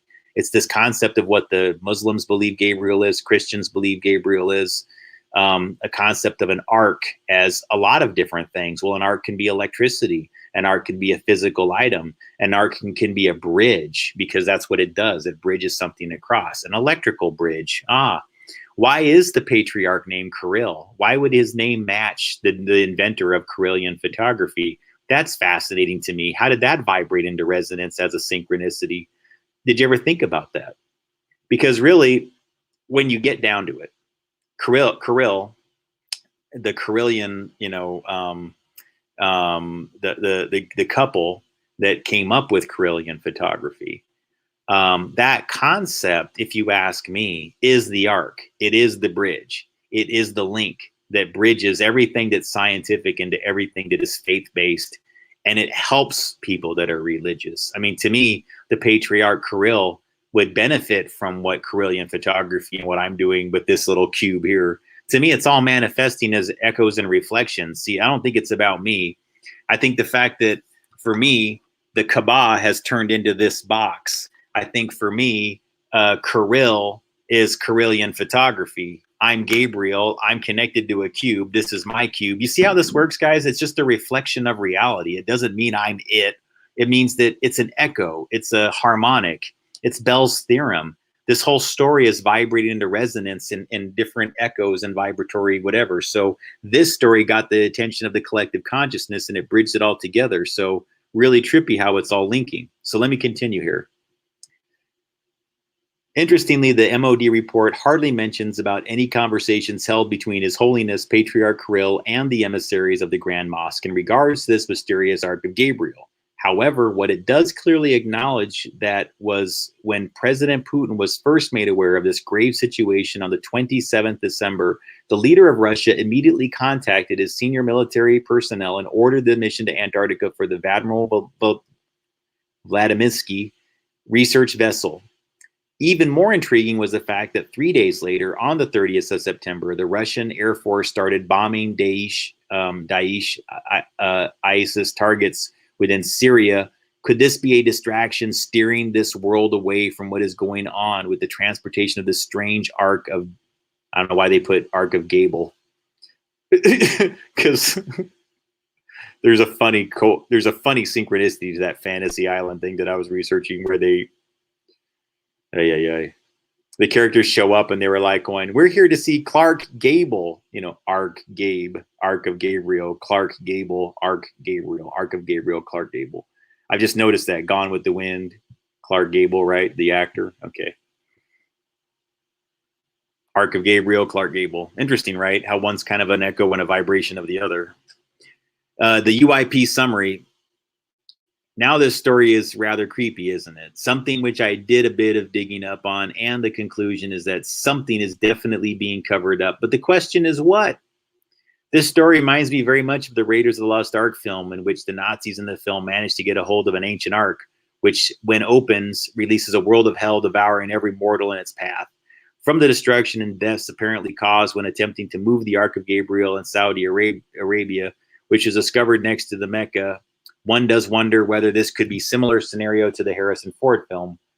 Please check out the video below of the scene from Raiders of the Lost Ark. No, don't. It's okay. You've probably seen it before. What is very interesting about this creepy, worrying story is that the mysterious weapon device is being covered up intensely. In fact, the site which we referred back to confirmed that they would be concerned to have pushed any harder on what else this so-called MOD report mentioned. It appears that the Kremlin are desperate to keep this event under wraps as much as they can. It does appear a little odd that the Russians are working with the Saudis, especially with something so potentially powerful and dangerous at the same time that Russia has accused Saudi Arabia of funding the Islamic State. Again, could this all be a distraction from what is going on behind the scenes? The question we have, and we have many questions, is why are the Russian forces taking this supposedly dangerous Ark of Gabriel to Antarctica? Strangely, the Nazis also had secret bases in that part of the world. Perhaps it is to keep this strange, deadly weapon as far away from the masses as possible. Perhaps this is the main reason our ET friends in the skies above us are doubling in numbers. All right, guys. I don't know what your opinions on that one are. But that's another perspective on it from another source that covers like UFOs and that types of things.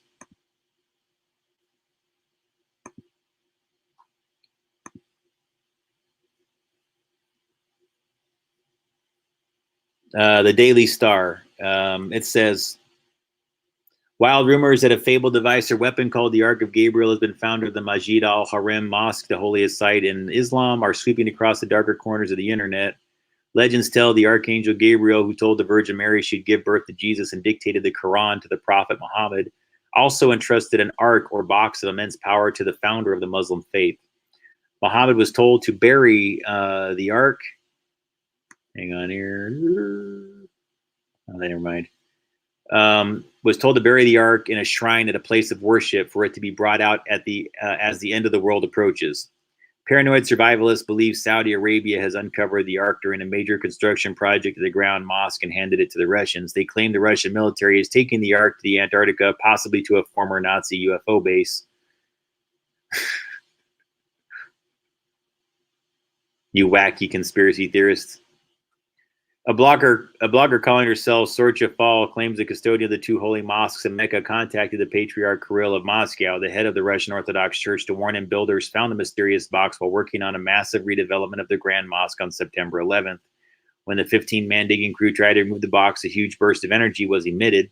instantly killing the team and toppling the huge construction crane. The custodian apparently revealed. A crane owned by Osama bin Laden's family constructions firm did fall at the Grand Mosque on that date, killing 111 worshippers during a major revamp. But official accounts reported strong winds toppled the crane.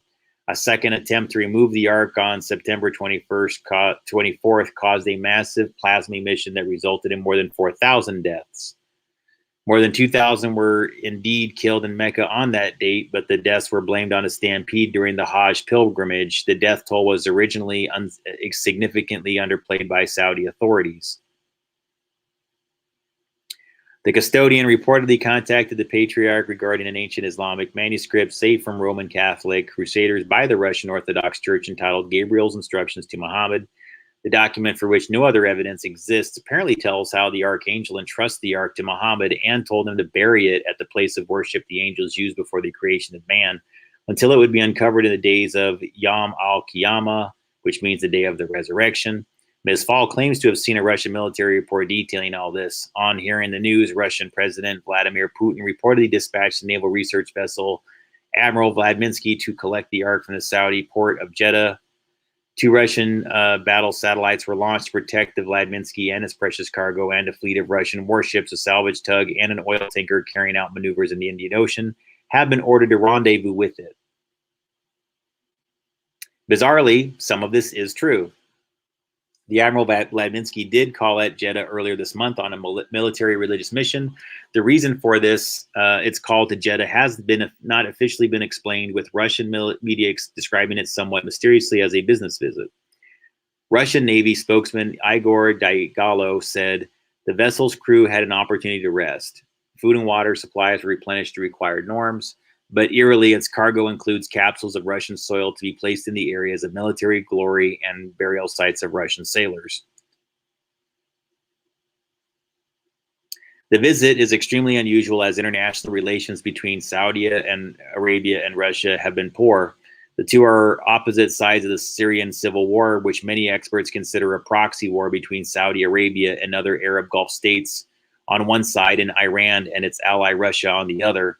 Economists claim Saudi Arabia is forcing down world oil prices by increasing production to decimate the Russian economy as a result.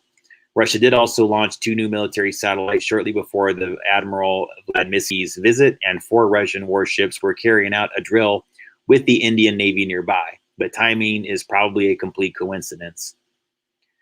Fall, whose unsubstantiated Ark of Gabriel claims have spread like wildfire across the web, gives no reason why Saudi Arabia would give Russia the weapon beyond Islam and the Russian Orthodox Church's shared enmity with the Catholic Church. She also fails to explain why Russia would take the weapon to Antarctica beyond providing links to conspiracy theories about a Nazi UFO base at the South Pole. Fall is thought to be a pen name used by David Booth, who operates What Does It Mean website, where the claims first appeared. It seems unlikely that Booth, whose other beliefs include a prophecy that a mysterious hidden planet called Nibiru will smash into Earth by 2016, would have any sight of any classified Russian military reports. But apparent holes in the official accounts of the Grand Mosque crane disaster, Hajj stampede tragedy, and the Admiral Vladimirsky mission have left room for conspiracy theories to develop. All right. So that's most of the material I have on it, as far as, like, you know, what can be found on this topic, what can I show you video-wise to piece it all together. Is it conspiracy theory? Who all came up with this and who's repeating it? I don't know, folks. I saw enough places repeat it and talk about it to where I knew that there's enough things that went on. The only things, I mean, I guess I could go deeper into this and I could go validate Jim Carrey's visit and the astronauts' visits, but I think you guys probably know about that. You guys know that they were all going to Antarctica about the same time. Chat's been pretty quiet tonight, so I don't know. But if you didn't know, yeah, you can look that up too, guys. Right around the same time, those same years, towards the end of the Obama administration, Jim Carrey was making visits to Antarctica, and so was, what do you want to call it? Buzz Aldrin, you know. So it's interesting. All right.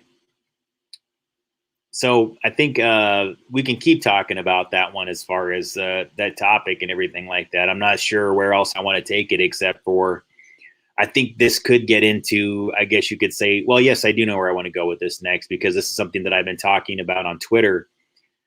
I think part of what I think the Ark of Gabriel is really about is there's a unified, there's UFOs, folks. I'm a person that doesn't really get into that, but there's been enough of these events that have happened both in America and in Russia where it's almost like, because we have this disconnect and this inability to communicate between the two countries because of all the tensions, that is preventing us from tapping into a much greater miracle potentially of benevolent UFOs, benevolent, potentially ETs of that types of nature, guys. I don't know.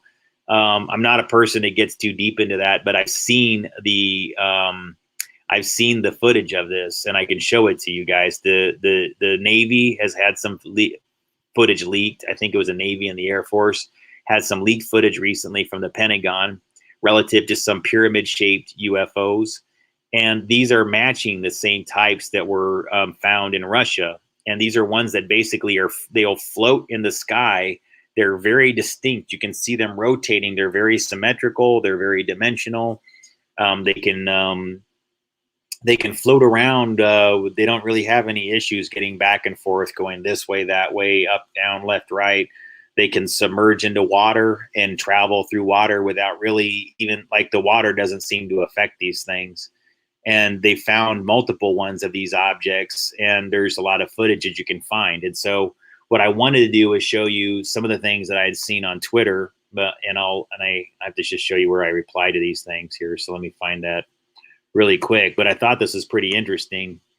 And what I can do is show you some of the reports where I think this is what this is all getting to, guys. Like, a lot of these times, they're like remote sensing, remote viewing events, and it's not as much what we think it is. Which is to say, sometimes people have predictions, or they know that something's going to happen. Not necessarily predictions, but they're aware of links of information, and the people that want to prevent it from happening will just set up competing sets of stories or informations to prevent you from getting it.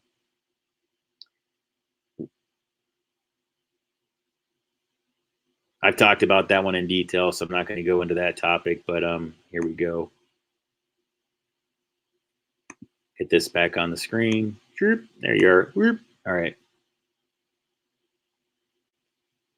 Yeah, but Tina, at Mecca, it's not unusual for that many people to get hit, because they do keep a lot of people in there even during that construction or whatever. If you notice there, they showed you photos where there's tons and tons of people in there that still go to worship even in the middle of construction. So, and especially if there's like religious things happen at the time, like, I don't know, you're right though. Like, why wouldn't they have gone to more trouble to like take down the cranes and everything like that and halt construction? Because that's a huge risk to have just something dangling over like thousands of people like that in and of itself. I mean, even it's just like a bolt that drops from the ground onto the whatever, like having that hover over people, like one bolt can give somebody like just, falling from hundreds of feet up. Yeah. That could be enough to like kill a person. So I don't know. I mean, different standards, guys. I mean, I don't know what it's like in Saudi Arabia relevant to construction standards, here in America. Anyways. But this is some of the things that I think might be what they're talking about. Okay. So once we get past like, okay, what did that story really get into? Well, guys, this I thought was pretty compelling. When you look into this article posted by Sputnik, I found this on Twitter.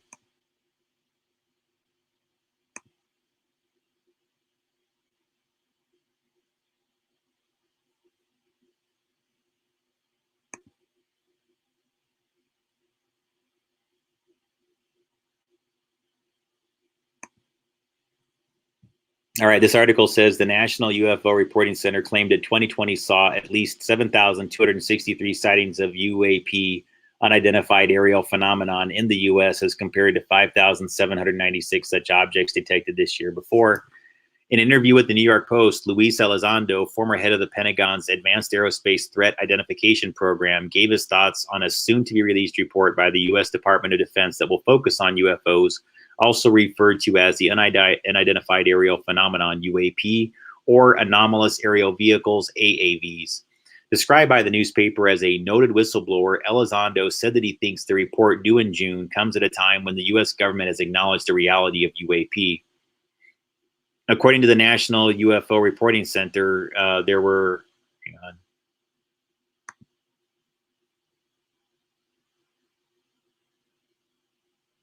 there were 46 such sightings in New York City last year compared to 35 the previous year. Notably, the figure marked a 283% spike versus 2018 when just a dozen UFO sightings were detected. If you ever feel useless, just remember the Pentagon officially released UFO footage and nobody cared. And so that's this this post here, I guess, that somebody put. Let's see what this says.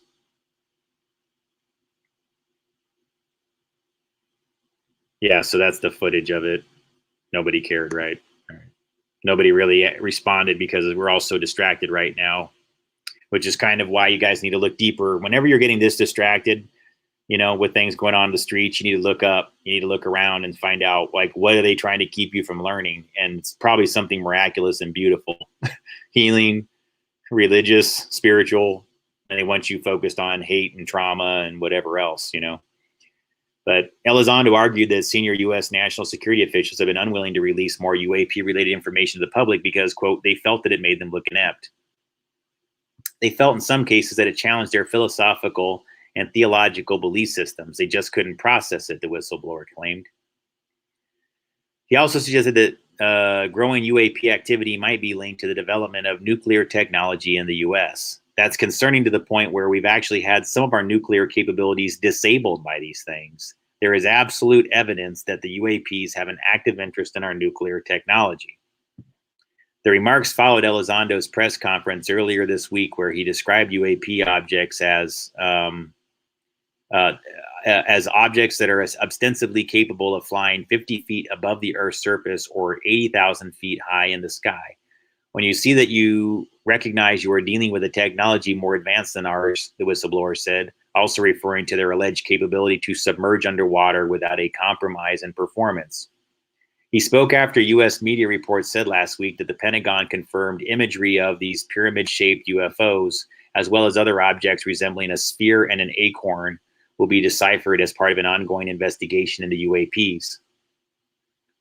The sightings include an 18-second video of what looks like these three pyramid-shaped craft hovering over USS Russell in July 2019, as well as images of three other mysterious objects, one of which was reportedly shared online last year.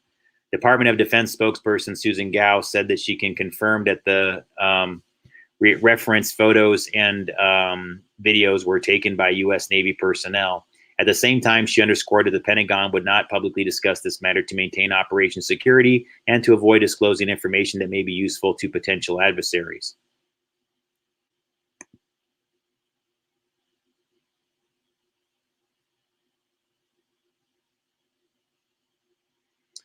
All right. And so this is the footage that got, I'm trying to find the exact footage of it because it seems like it's getting blocked. Confirmed to the media outlet that it was, hang on, I think they're going to show the footage here.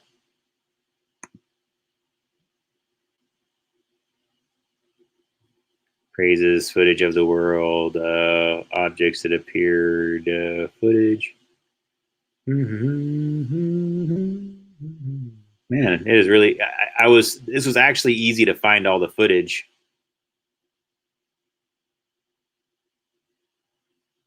Like the video of it was pretty compelling. And for some reason, none of the video is appearing here. Maybe this one is it.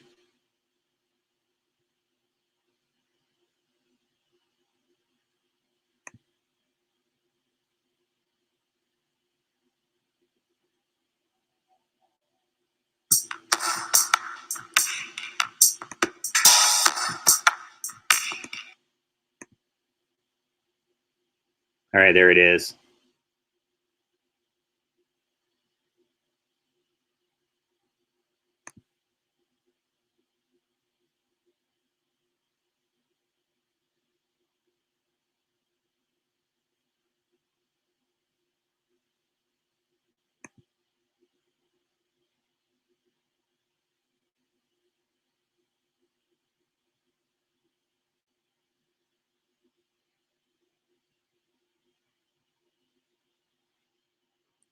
But pay attention to like the ones that especially they look like pyramids that are dimensional and they rotate and they have complete dimension to them. They're 3-sided pyramids.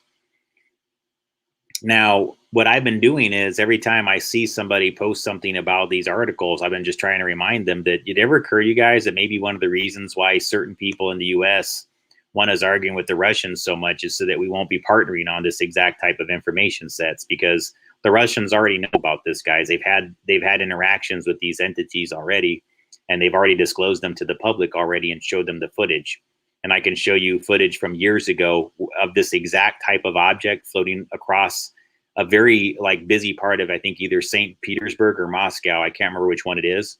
And it was presented by Uvarov. Hang on really quick. I don't want to. All right, hang on. And so I even put here in my response, I said, these look exactly like the pyramid-shaped UFOs located by researchers in Russia and disclosed by Valery Uvarov, amongst others. Watch between 5 and 7 minutes for the footage. So I'll go ahead and show you that.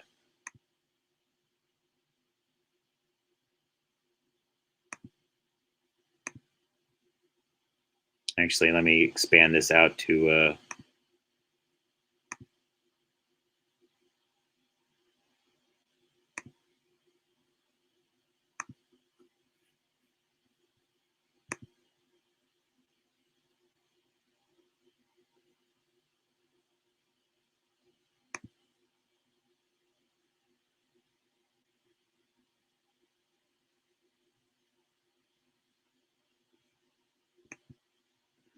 the ideas, etc. Maybe now, because what happened over Kremlin, which we'll get into, it would have to be through authority. Okay, this is the footage. It's going to show up here in just about 10 seconds. This is the Bases project. I was interviewed by Miles Johnston too. In fact, what's strange is actually this guy's bases number 56 and I'm bases number 57, which is really bizarre because we were interviewed pretty far apart from each other by Miles. How he wound up with numbers so close together, I don't know. But anyways, but yeah, this is him talking about it. Uvarov, the footage that they have from Russia, relevant to the same topic. But this is from years ago. Actually, it was even posted before 2016. Influence, even that one we spoke recently with you about this pyramid-shaped UFO. Here it is. At night, and it was there for a reason. It's understandable. It was not just hovering or recharging or doing. This is normal. This is normal, and actually, and I'm sure about it. What we have to do, what we should do, is just to leave or to give people their chance to accept or do not accept. If they are laughing, that's okay. That's normal. I remember times when I was also laughing. That was with me the same. But the more information I was reaching, the more data I was investigating, the less smile appeared on my face. Data. Yeah, and then I saw that something stands behind it. So we need to create. It's like a book. I wrote the book. I wrote the book for those who is interested, who will find the book, who will read the book, and will ask first of all inner question, and then probably the questions will be turned to me. So leave the chance, give the chance to people to make the choice by themselves. That's normal. First of all, look through the video, because this pyramid is rotating. And when it is rotating, you can clearly see that this is tetrahedral. That's what important. Tetrahedral. It's not 4-shaped pyramid. It's 3-shaped pyramid. 3-sided pyramid. That's important. Yeah, I did see that. Yeah. That's it. And then, well, I would like to give you another idea. And this is the key for me and for those I'm working with. When we were investigating And then when we were giving this material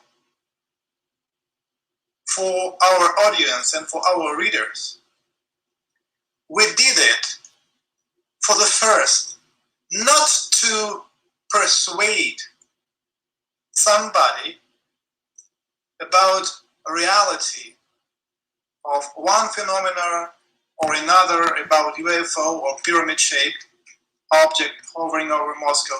No, we did it not for this reason. We did it for another one. We understand that this information is stimulating the inner abilities, inner soul, inner being. And this information is just to stimulate it and to then see the reaction. Because I know, and we are sure, that among millions of people, there are at least 3% of humanity who will properly react. It will be like a moment of recognition. It will be the moment of waking up. And we are looking for these people. It's like if you take an account, for example, my book. On the front page, well, it means that those one who will react normally and those one who will take this impulse, and this impulse starts a reaction, psychic, energetical, chemical, whatever reaction, and it's like a moment of opening. You're not looking for them. You just want to initiate that, and then it will just start happening. Just in general. And this is the reason why I just told you that on the first page of my book. Wait a second.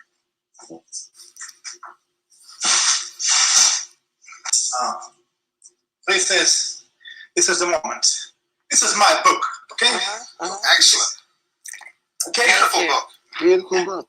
Is this available through Nexus and Amazon?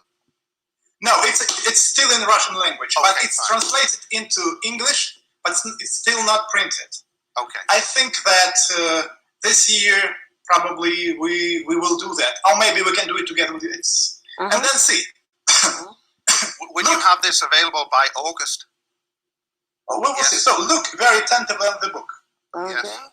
You see that here there are 4 symbols. Yes. You see? Yeah, we see that. Like on one hand, a lot of people may notice it, but the symbols are here. So this is 4 very important symbols. Right. So, and from my side,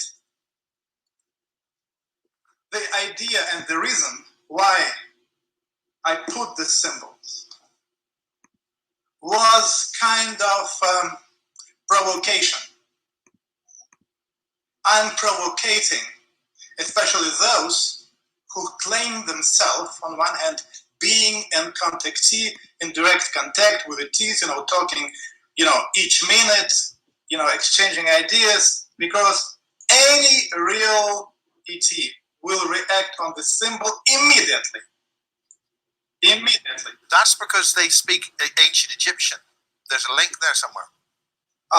Because behind it, there is a very interesting story. So, if those one who are real will see these symbols, it will be the moment when the key will be turned, an opening. So, this is provocation. I can't see it clearly. I can't see the first symbol. We'll get those symbols and put them up on the internet. Can you see them? Okay. So, on the other hand, those even kids who has this symbol, this seed inside, I'm sure, for them it will be like a key. Oops, and they start very actively developing, growing mentally, spiritually. So this is, again, this is from my side, it's a provocation. Right. because I clearly understand what I'm doing and what for and why. So again, we are not going to persuade someone. We are just giving a chance. It's like giving a key, and there is a car.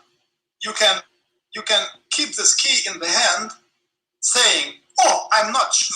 This key is not from the car. It's something else. I don't believe it." Or there are very few people who will take this key, sit in the car, put it, and turn it, and start, and the car will move, or the jet will fly. I'm working for this few, just 3% from whole humanity. That's that symbolism. What does it mean? Just No. Here, son, here, my friends, I told you this is a provocation. This is the reason why I'm going to keep silent until the real one will go forth and say, "I know what it is. Thank you. This is this, and this." And then I say, welcome to the team. Welcome. You are the one. Yeah, because I asked many people about the symbols. And that was funny, because there was a case, it was last year, when I met a man, just pretty young man. Right. So it's a pretty long piece, so I'm not going to play the entire article. I just kind of wanted you to get an idea of what they saw in Moscow and how they approach it over there. They're speaking about these things. That guy actually has a position involving like the Ministry of Russia, UFO. In fact, let me find out what his official title is, so I'm not mistaking it here. Oh, it's in the other article. Sorry. So, but anyways, he does have an official title, guys, where they're over there. And the same way, like here, we might have a Department of Defense, et cetera, et cetera. Imagine if we had like Department of Defense, UFO research, media outreach wing and things of that effect, right? Where there's actually people that said, "Oh, hey, folks, yes, there was an object that was up in the sky. We've been really trying to figure out what it is, and we've determined that, and here's all the different footage available. If you have some information, maybe you want to share it with us." It's like that's the way they handled it over there. Whereas, over here, they bury it and they keep it to themselves for a few years, and they just kind of go like, "Well, we don't want to look," like you heard what they said in the quotes in the article. They're oftentimes afraid of looking foolish. I have to be honest with you guys. Like, I don't cover UFO material very often out of maybe not a fear of looking foolish, but because it's unidentified. I can't go up there and find out what the hell that is. And so I try to focus and concentrate on things that are around me, that I can kind of go, okay, well, I can at least, go over to that place and verify if that's true or false, or, find out if that exists in physical reality at least. Whereas a lot of these other things, like, how would I ever know? Or how would I ever achieve the type of equipment or verification layers to really find out for myself, And it's just the way that my brain works. I prefer to be focused on and concentrated on things that I can verify and think about here within my own physical reality, I guess. All right. So let's see here. So I'm going to do like another half hour here or so. So I wanted to kind of switch gears a little bit, unless you guys have something.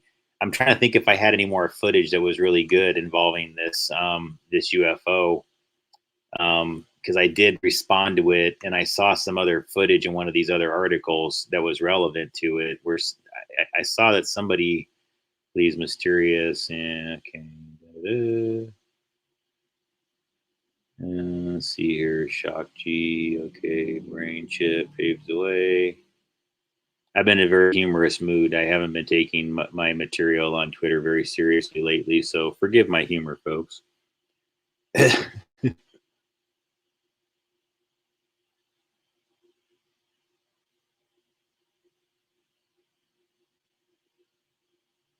I'm trying to think here. Where did I put that article? Was it a while ago?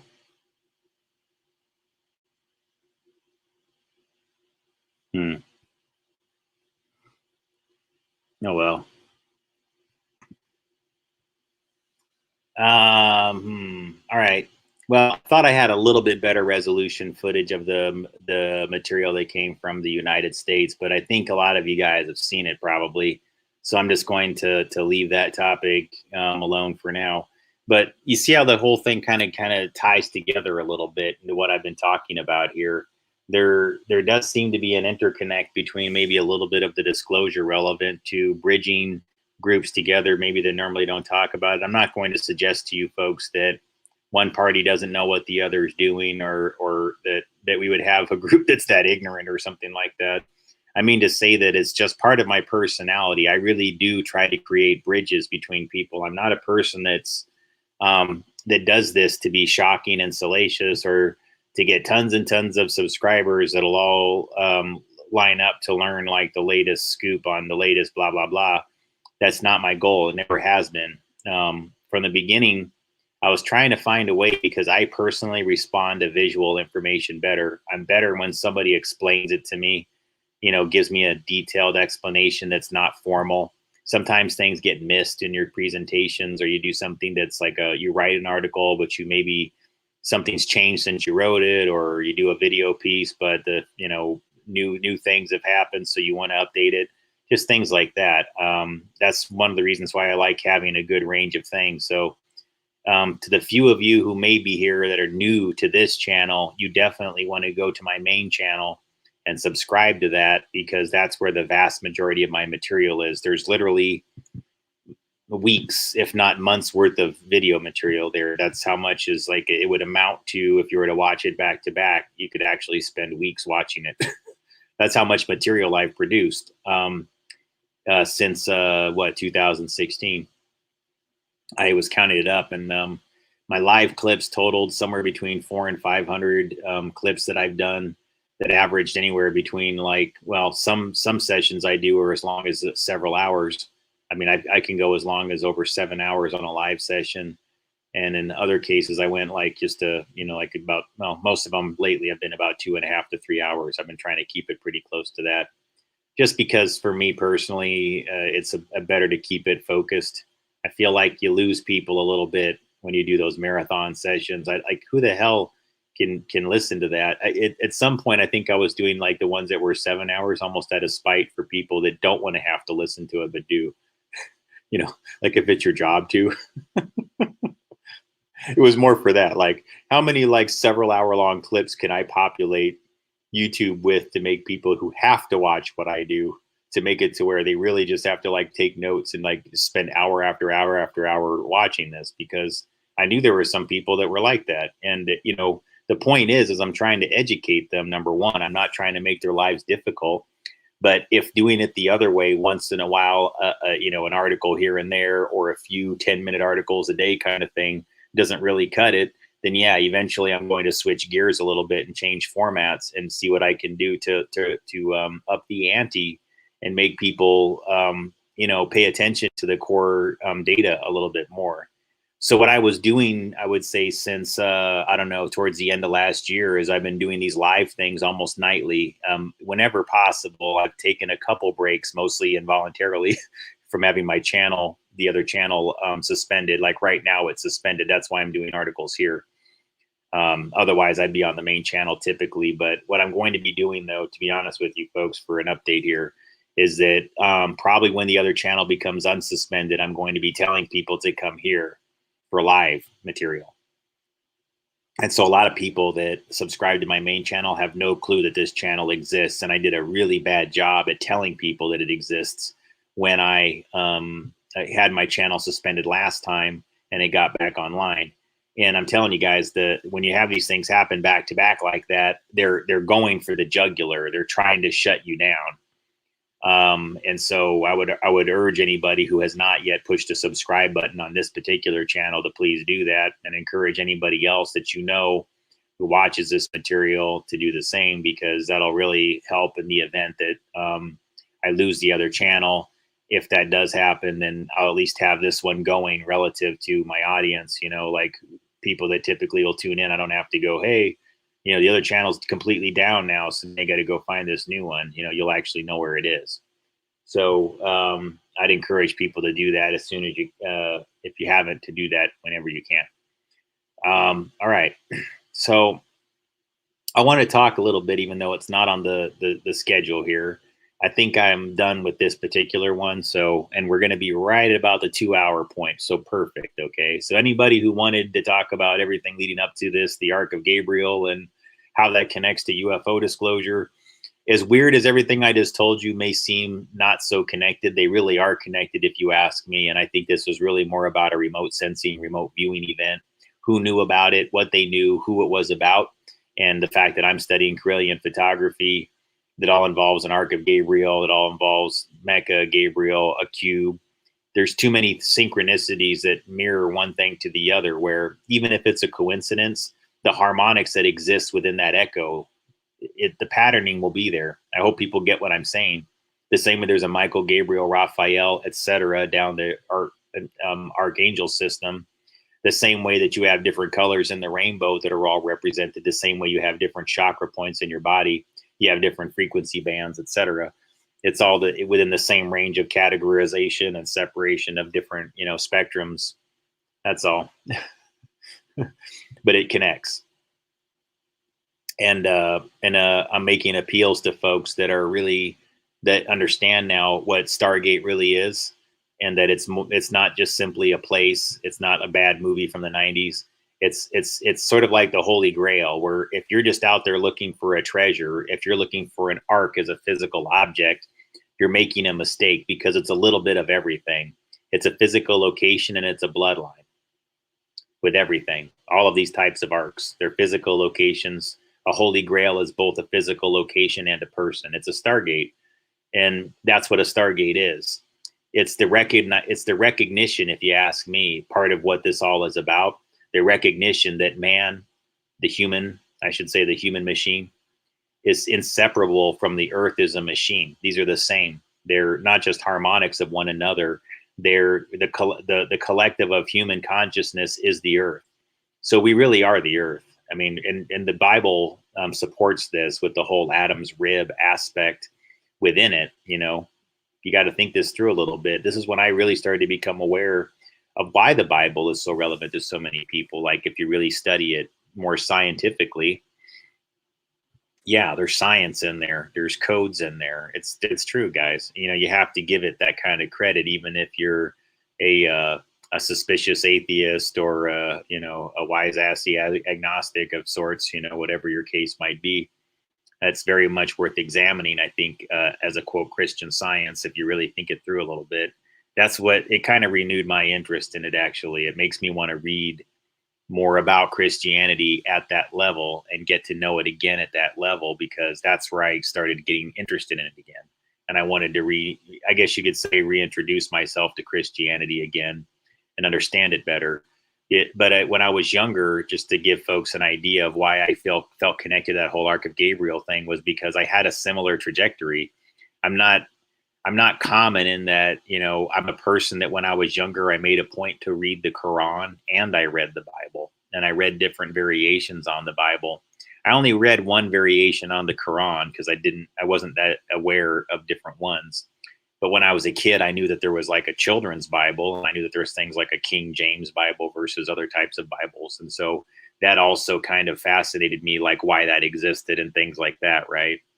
But I took on into adulthood a more cynical perspective on it, of like going, well, if there's so many different renditions of it, I guess it's just some bogus story that everybody misinterprets using their own prejudices and biases. Not an entirely untrue perspective to have on things of that nature, to be honest with you, but I still feel like I was misguided to feel that way. That's all. It's obviously a relevant thing. There's history in there. There's science in there, and there's codes in there that are obviously very relevant to things historically, almost like a Nostradamus type element to the Bible that I think is yet to be, that I think if you were to dig deeper into it, yeah, you'd probably figure that you would find all those things too. So I've had this discussion with others too, where they've shared this same type of insights with me about there being codes in there and things like that. And I have a tendency to agree with that now. But there was a time, I think, when I didn't see it. But studying bioenergetics is where I began to, especially this whole notion of Adam from the earth, right? Adam and Eve, and this whole idea that Adam is from the earth, that they actually came, like you grow from the earth a little bit. To me, that really says everything about the whole plasma field and the collective consciousness, that we're forming the earth into the sphere that it is, because it's our brain's hemispheres, and then it's us looking at another person. And then once these two people merge their spheres together, then boom, now you're into that third order, and now you're into the reality that you're creating with that person next to you. And then the more offspring you have, then you're adding more spheres. Now you're doing the flower of life, and now you're forming through many, many spheres, one sphere, and then adding more and making it even larger one, because then it becomes more intricate. It becomes more detailed in the middle. And now that's where the growth is. That's where roads get built. That's where houses get built. That's where whatever businesses and everything else like that begin to happen. You know, more spheres added, more development, more people doing things, building things, existing and being active, all within the flower of life. And then it adds color because more people are perceiving reality, and their pineal glands are pinging together and creating more splashes of these spherical patterns that form larger spherical patterns. And then again, this is how the earth came into fruition. But there was a creator, right? So what were Adam and Eve sharing, if you accept that as the story, I would say that they were sharing it with God. This was it. I mean, the two of them the creator said, this is how we're going to do this. I'm sharing my will with your will, you as the male and you as the female. I'm creating this balance of energies. You as the male energy are going in this direction.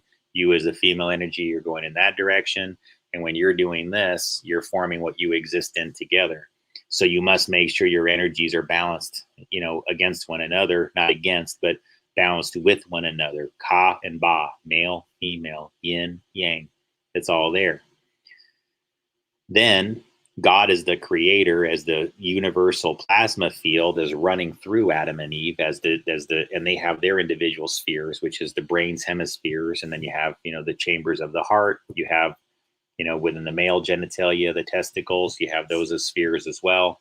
You have two eyes, you have two nostrils, you have two ears. You got to think about the way we were given these sort of like hemispheres of outputs of frequency, but we're always thinking like, well, we're hearing things. Really? Are you hearing something, or are you going transmit, receive, input, output, transmit, receive? Whether I think that these are, if you really get down to it, think of it more like you're a cell phone tower. That's your microwave. I got my signal. You received it. Transmit, receive, transmit, receive, transmit, receive. Look at your eyes. Same process, except you're giving more credit to your ears for doing these energy processes, because you can see that on a spectrum analyzer. Yeah, I can hear my voice, but I can also see it visualized on a chart when I see it go through one of those cool software programs. Well, light entering your brain, same thing. Transmit, receive, and then goes to the back of your brain, splashes against your pineal gland. You form the color spectrum. You, Adam and Eve, now you have your color spectrum. You're forming the earth together with God as the creator. See, it all exists, guys. You can have your cake and eat it too. I can be what I am, and everybody else can be what they are. I can actually say like, wow, those people are doing something. They actually vibrated this into physical reality. That's pretty freaking cool. That's what I do. I look at Christians that way. To me, I look at it that way. I go, wow, they did. They vibrated this into physical reality. Wow. To me, that just like, it makes me, I don't know, it makes me way more at peace with all of it. I'm just impressed by all of it as a process and everything else like that, because it's as true as anything. And then I just ask myself, well, what are they going for? What are they trying to achieve within this realm of knowledge and information sharing? Or if it's just lore and stories, what are they trying to achieve? And then you just have to get to, well, if it's about peace, if it's about love and forgiveness and,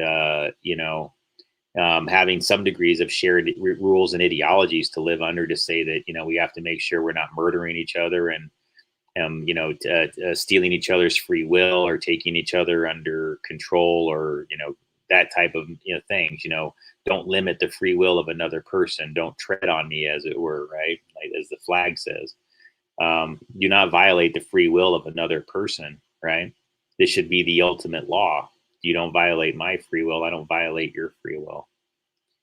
Anyways, I wanted to spend the last 20 minutes or so kind of giving you a quick rundown on something you may want to research if you're trying to understand buffer characters and what's going on right now. I often tell people that there's like buffers that are going on that are very similar to what goes on in Hollywood, relevant to the way people make aliases, and sometimes this translates over to politics. And it really has gotten down to that level, folks, where I'm learning that a lot of these things that are done within Hollywood have just been repurposed to, you know, to create, you know, fake politicians. To what the hell, guys?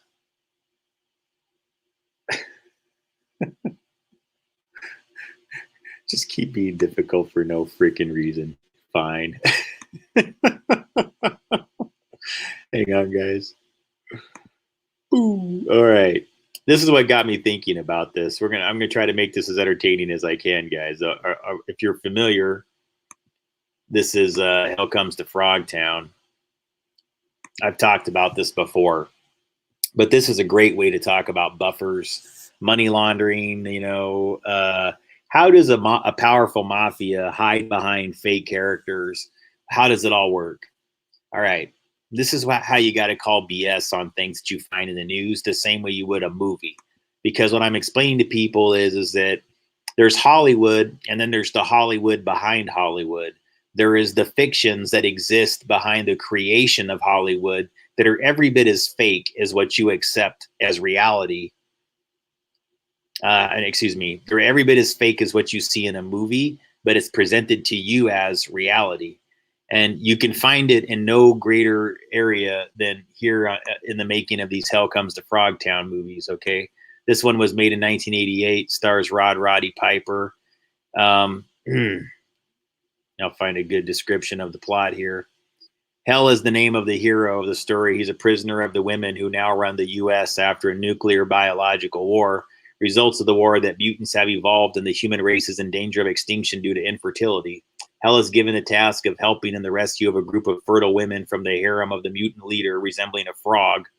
Hell cannot escape since he has a bomb attached to his private parts, which will detonate if he strays more than a few hundred yards from his guards.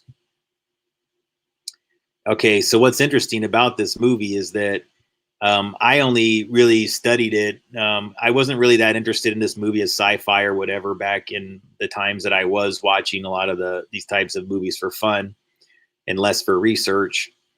And what fascinated me about this one was as I was reviewing movie filming locations, I learned something pretty interesting about it.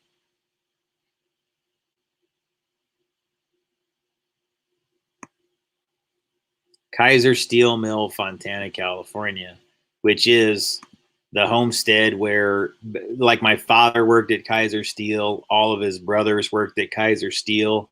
Kaiser Steel's entrance is pretty much about a mile away from where my father's house grew up. I mean, I did a whole bunch of reports on the Zodiac and the Kaiser Soze link using the usual suspects. Kaiser Soze character. It's sort of a lore associated with the Kaiser Steel Mill, just to give you guys some hints. A Kaiser is German for emperor. And so I would argue even that's kind of a cipher, EMP, air, or. You can figure that one out. Anyways, this Kaiser Steel Mill has been used to make quite a few films. And you may find this interesting that, you know, I have a whole group of relatives that were right around the corner from this thing, and like nobody ever told me about any of this. But look at the high budget movies in some cases, like Independence Day, huge budget film, mega blockbuster. I think it's a total garbage film, to be honest with you. I really don't like the Independence Day movies. I'm just not a fan at all. I also don't like Armageddon. I think that was another horrible film. There's some big budget movies that I just look at and I'm like going, this movie gives me a headache in the first few minutes. I can't handle this. Terminator 2 had some iconic scenes filmed there. The fight sequences between Arnold Schwarzenegger and the guy that basically the T2 that molds back into place, that's largely at the steel mill. RoboCop, the original RoboCop, had a lot of scenes filmed at the steel mill where they have those fight sequence that happens between both RoboCop as a robot and I believe the ones where he gets shot as a regular cop and before he turns into RoboCop. The Running Man was a Stephen King book or short story that was made into a movie starring Arnold Schwarzenegger. It had a whole bunch of scenes done there because it's like kind of a future apocalyptic society. It's good for that kind of thing. This was the one that got me super interested, folks. And I did a whole article on this one where I show you footage from it. And I did it while I was in Fontana.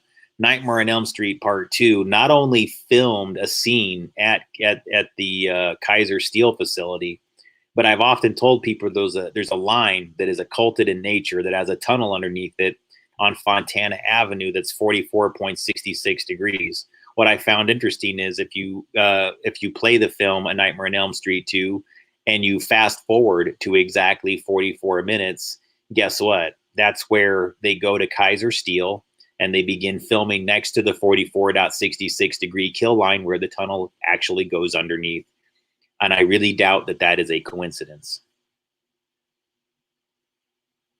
Hell Comes to Frogtown was obviously filmed there. Nemesis, that's kind of a movie about cyborg cops. A lot of low-budget movies, Steel Frontier, T-Force, Direct Hit, Steel Town. Some music videos. They did some documentaries. There's actually a lot more that was filmed there, okay? A lot more.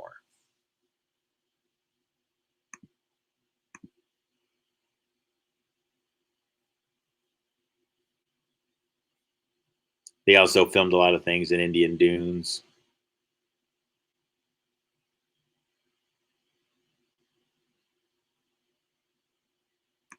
All right, out in the desert, but that's less relevant. Okay, now why am I showing you this?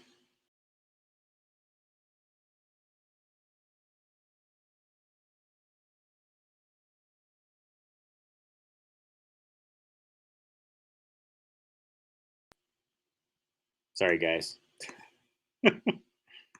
Why am I disappearing? Let me show you. All right, there you go.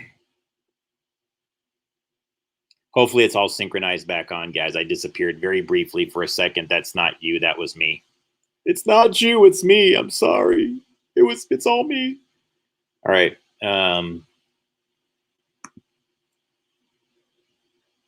This is what I meant to. I clicked the wrong mouse button. Sorry, guys. It's my fault.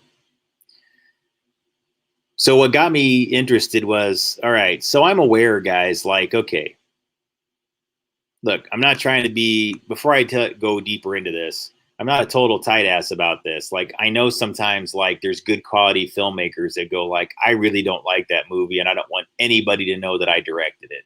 So what do? They'll say Alan Smythe directed it. You guys are familiar with this probably. Alan Smythe is a little bit like saying John Doe did it or Jane Doe. It's a generic name that's used in the Hollywood industry for those unfamiliar. If you look it up on Wikipedia, Alan Smythe, it's just a known thing. They'll blame it on Alan Smythe. Alan Smythe made that crappy project. Okay, all I'm saying, folks, is that there's like 1,000 different Alan Smythes in Hollywood. There's tons of them. There's bad producers, bad directors. There's bad people that make bad scores. There's bad costume designers. There's bad all kinds of different roles where the person that didn't like what they were doing or may have been doing work that they're not terribly proud of. For example, like maybe it's a person that normally makes some high quality Oscar award winning pictures, but they don't want to risk like trying out a new camera system technology, like, you know, a Steadicam or something involving face masking or some type of special effect. They don't want to take a risk using their actual name.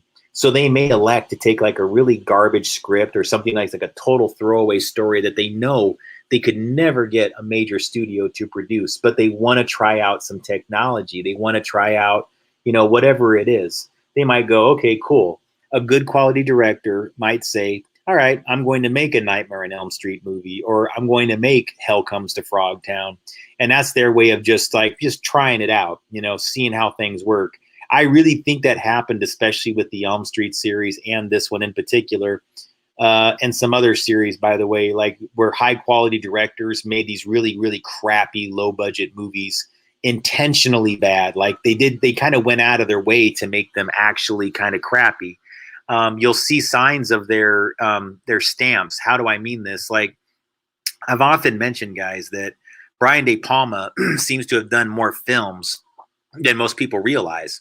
And I think that Brian De Palma has actually done things under other names and monikers that are like the types of projects that you would never, ever expect a director like that to do. And I think that that's actually pretty common. And so it translates over to politics and money laundering and drug trafficking, because I'm trying to explain to people the same reason I tell you El Chapo and other types of characters aren't real. And they're designed to fool you and trick you and let certain insiders within these agencies run drug trafficking, while they use actors in Hollywood that are every bit as fake as the lore you see behind these. So I've tried to tell people, like, Godfather, okay, sure, there's a guy out there that answers to the name Albert S. Ruddy, but is he really the guy that is funding and producing the Godfather series? No, he's a buffer. And they even tell you inside the movie, there's buffers. These are people that you never get to see the dawn. You've got to go through a buffer character. All right. Hollywood is filled with this. And it's a very limited pool of people that get to be partaking in making these films. And they're a pretty tight group. And I got to tell you something. I don't think that a lot of these movies have the hundreds and hundreds of people working on them that you think they do all the time. I think sometimes, especially on movies like this, it's a very, very small crew of people that are making the film. It doesn't require very many people to be on set and be involved with it if it involves the type of masking and CGI that some of these films did. All they really needed to do is be in a pretty good green screen environment mixed in with some set type environments like Kaiser Steel, and you can make a movie like Hell Comes to Frogtown on a next to nothing budget, and do it with face masking technology. In fact, within Hell Comes to Frogtown, you're going to think that I'm weird, but if you watch it, I want you to pay attention to that movie and the woman that takes him hostage, played by Sandal Bergman. She's so much like Roy Scheider, the now deceased actor, that I started to wonder, is this just something where they were testing out? Because I know they used face masking in this, okay? It's obvious. All the signs are there. It's extremely well done, too. And I'm not trying to get too weird with this and everything like that. But again, this could have been a case where a male actor wanted to see if they could use the masking technology to make him look like a woman. The same way Ruth Gordon could have been turned into Karen Lynn Gorney on camera to make her look younger, through a couple of different processes. But this could be a way just to use space masking, because a lot of the scenes in this movie are just so awkward where I'm kind of going, I don't know, man. It seems like it's more than humor that she's so awkward around Roddy Piper. It just seems like her scenes with him are more informed by a genuine awkwardness. I mean, they're pretty decent actors, even though it's kind of a hokey movie. It has there's another actor from like way back that's in it, Rory Calhoun. He's done a lot of these 80s movies before. And what's interesting about this one is it all involves human trafficking and uranium mining, and it takes place in Kaiser Steel. And they basically have to do business with this guy Toady in Frogtown. And then the reason why I'm bringing this up as an overall thing is, if you notice here, it says that the film was directed by Donald G. Jackson and R.J. Kaiser. Now, guys, do you honestly believe that R.J. Kaiser is the real director of this movie? Do you really think so? What I'm explaining to you is he's obviously not the director, because they're making reference to the fact that it's filmed at Kaiser Steel. Why would it have two directors? A movie that is this scattered and random and low budget would not even pay two directors. It wouldn't even make sense. It's bizarre, but yet there it is. And I have this, guys. You can find it for free in a lot of different places if you're curious to see it. And I actually, those who want clues, those who watch these things critically, not just for entertainment purposes, no. I mean, I wouldn't say it's that worth watching entertainment-wise, but for clues, yeah. It's relevant. They're telling you things about nuclear. They're telling you things about potential nuclear fallout relevant to fertility levels, why they would be having military involved with capturing people that had high levels of fertility, and then effectively kind of like trying to force them into programs where they were in breeding programs relative to what may happen in the future and what they may know about what's going to happen in the future. So why was this movie directed by R.J. Kaiser if we now know that there is no R.J. Kaiser? We know that. There's no R.J. Kaiser. He doesn't exist. Yet Yet, this is what I'm telling you guys. There is a Hollywood behind Hollywood behind Hollywood, and this is it. This is a great example. Hell Comes to Frogtown has it all. R.J. Kaiser. And look at this, complete with giving you a fake history. And you will find this with CEOs of companies. I'm telling you, you use this. If you apply what I'm telling you about Hell Comes to Frogtown, that this guy is no more real than John Doe or any other character, then this will help you understand it overall, what's going on with CEOs. Jeff Bezos is R.J. Kaiser.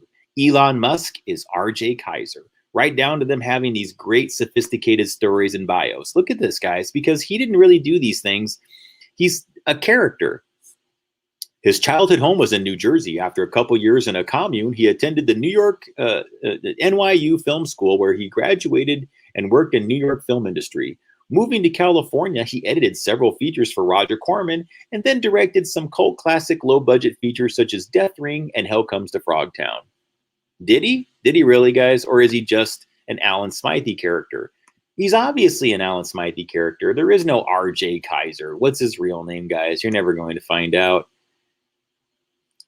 And according to this, he's the co-director of this movie. And where was this movie? Hell Comes to Frogtown, which was really Donald J. Jackson's film, but co-directed by R.J. Kaiser, who doesn't exist. He's on the movie's name because he's there to cipher the fact that this movie was, in fact, a cipher for Kaiser Steel and something that's going on at Kaiser Steel. You see, that's why they tag him as the director. He has no need to be on that film as the director, guys. Why would they do this? Why would they put two names? Because his name is really, it's truly about Kaiser Steel and what's going on at Kaiser Steel and what it all amounts to. It's a buffer. And so, guys, yes, begin to think of, sorry about this, hang on, I need to go back. Begin to think of what I just told you as right here, this guy. This is all I'm saying, man. Put in Elon Musk, founder of SpaceX, boring tunnels, and Tesla cars. He hails from a family that existed for a way, way long time, and you can verify it because here on the Truth Machine, it says it's true. And here we are on IMDb, and they're telling you this man, in fact, exists in nature. He's a real guy who was born R.J. Kaiser, and they gave you this bogus history about how he worked with Roger Corman, was raised in the NYU film industry, and was in a commune. This is just classic seeded bogus information with a fake photo that's like done with photoshopping and combining three real people's photos together, to where if they ever needed to produce somebody within this like small, not small, but very large group of crisis actors, yeah, they could find probably 2 or 3 different guys that could look enough like R.J. Kaiser, especially with the help of Hollywood makeup and mustaches and different things. Yeah, you could get a few guys to look pretty much exactly like R.J. Kaiser and just go out there and go like, what is Gabe talking about? I exist. Here I am. Guys, that's the Hollywood behind Hollywood. Now, translate that over to drug kingpins and translate that over to what you learn like from El Chapo and those news stories. It's the same thing. El Chapo was that same thing. Why? Because the people that really run it, they use buffers. R.J. Kaiser is a buffer. And that's all I want you to think about, folks. Hell Comes to Frogtown. It's educational. Again, I don't tell people to watch those things unless it's like you're doing it critically. So yeah, it's the kind of thing where you want to take notes a little bit and go, what are they communicating in here? And you're going to find all the core economies. They're telling you about human trafficking. They're telling you about the Kaiser Steel tunnel system. They're explaining to you that it's an underground uranium economy.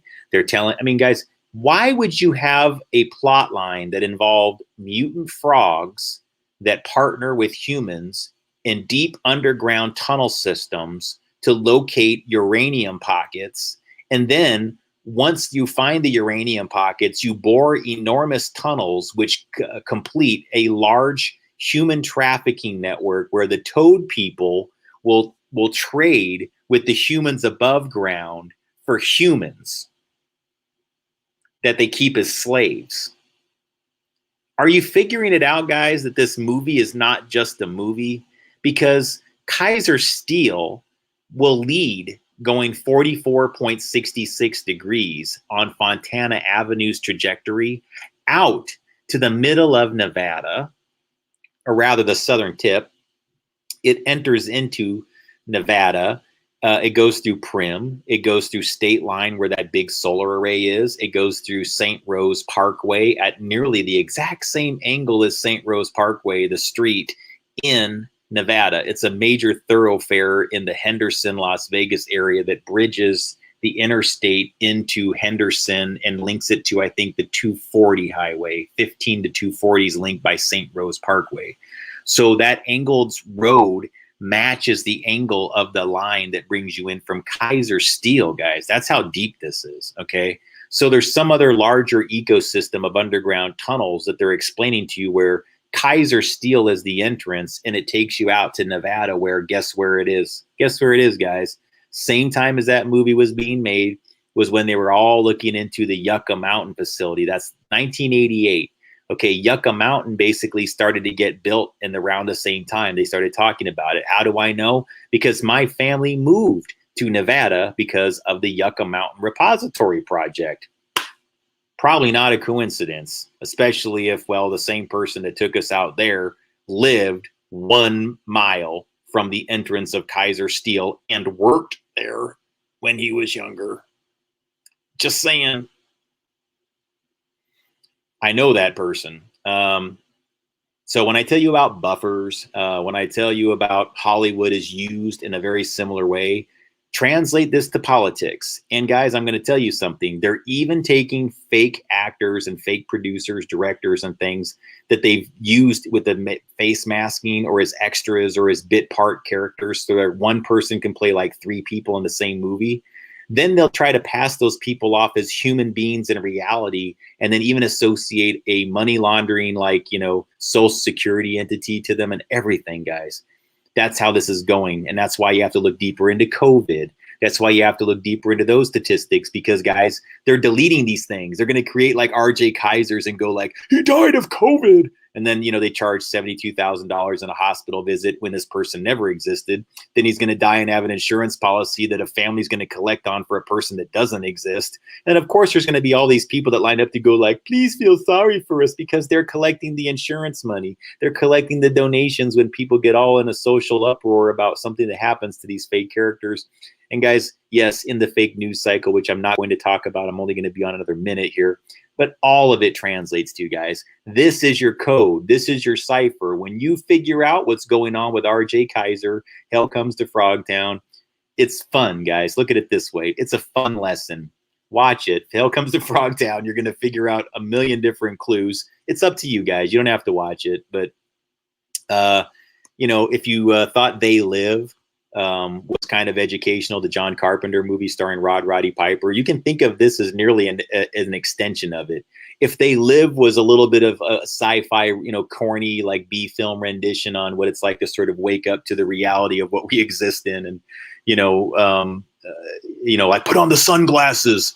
I would say that Hell Comes to Frogtown, strangely also starring Roddy Piper, of all names. Very strange, because uranium rods, which is probably why they selected him, is because uranium mining is uranium rods. So what a fitting thing to select Roddy Piper to be in a movie about underground tunnels involving uranium rods. And the Pied Piper of Hamelin stole all the children and took them underground into the caves because, guess what? They wouldn't pay him to get rid of the rats. Well, translate that to the nuclear industry, guys, and you may understand what's going on. There's some people out there that manage nuclear waste, and if they don't get paid, it seems to me like that's their little threat. And I tried to warn people about this. These are people that you really got to start taking some of the reins away from, and start taking my information a little bit more seriously, because they pulled the wool over your eyes using Hollywood and these same methods. So maybe, I'm sorry, guys, if it's a little weird sometimes and my information's esoteric, but just know I'm a pretty sane guy that goes through this, and I talk about it pretty rationally and pretty reasonably. So I'm a good source for that, and I'm worth helping out. So on that note, guys, I could really use some assistance right now. I need to get through the next week, and those who help me from the sidelines, this is definitely a time where I got to get something going soon, okay, really quickly here, because not having the car thing and whatever else isn't a good thing for me right now. So I got to get that all sorted out and find another place to be. So anything you guys can do, I appreciate. Have a good night.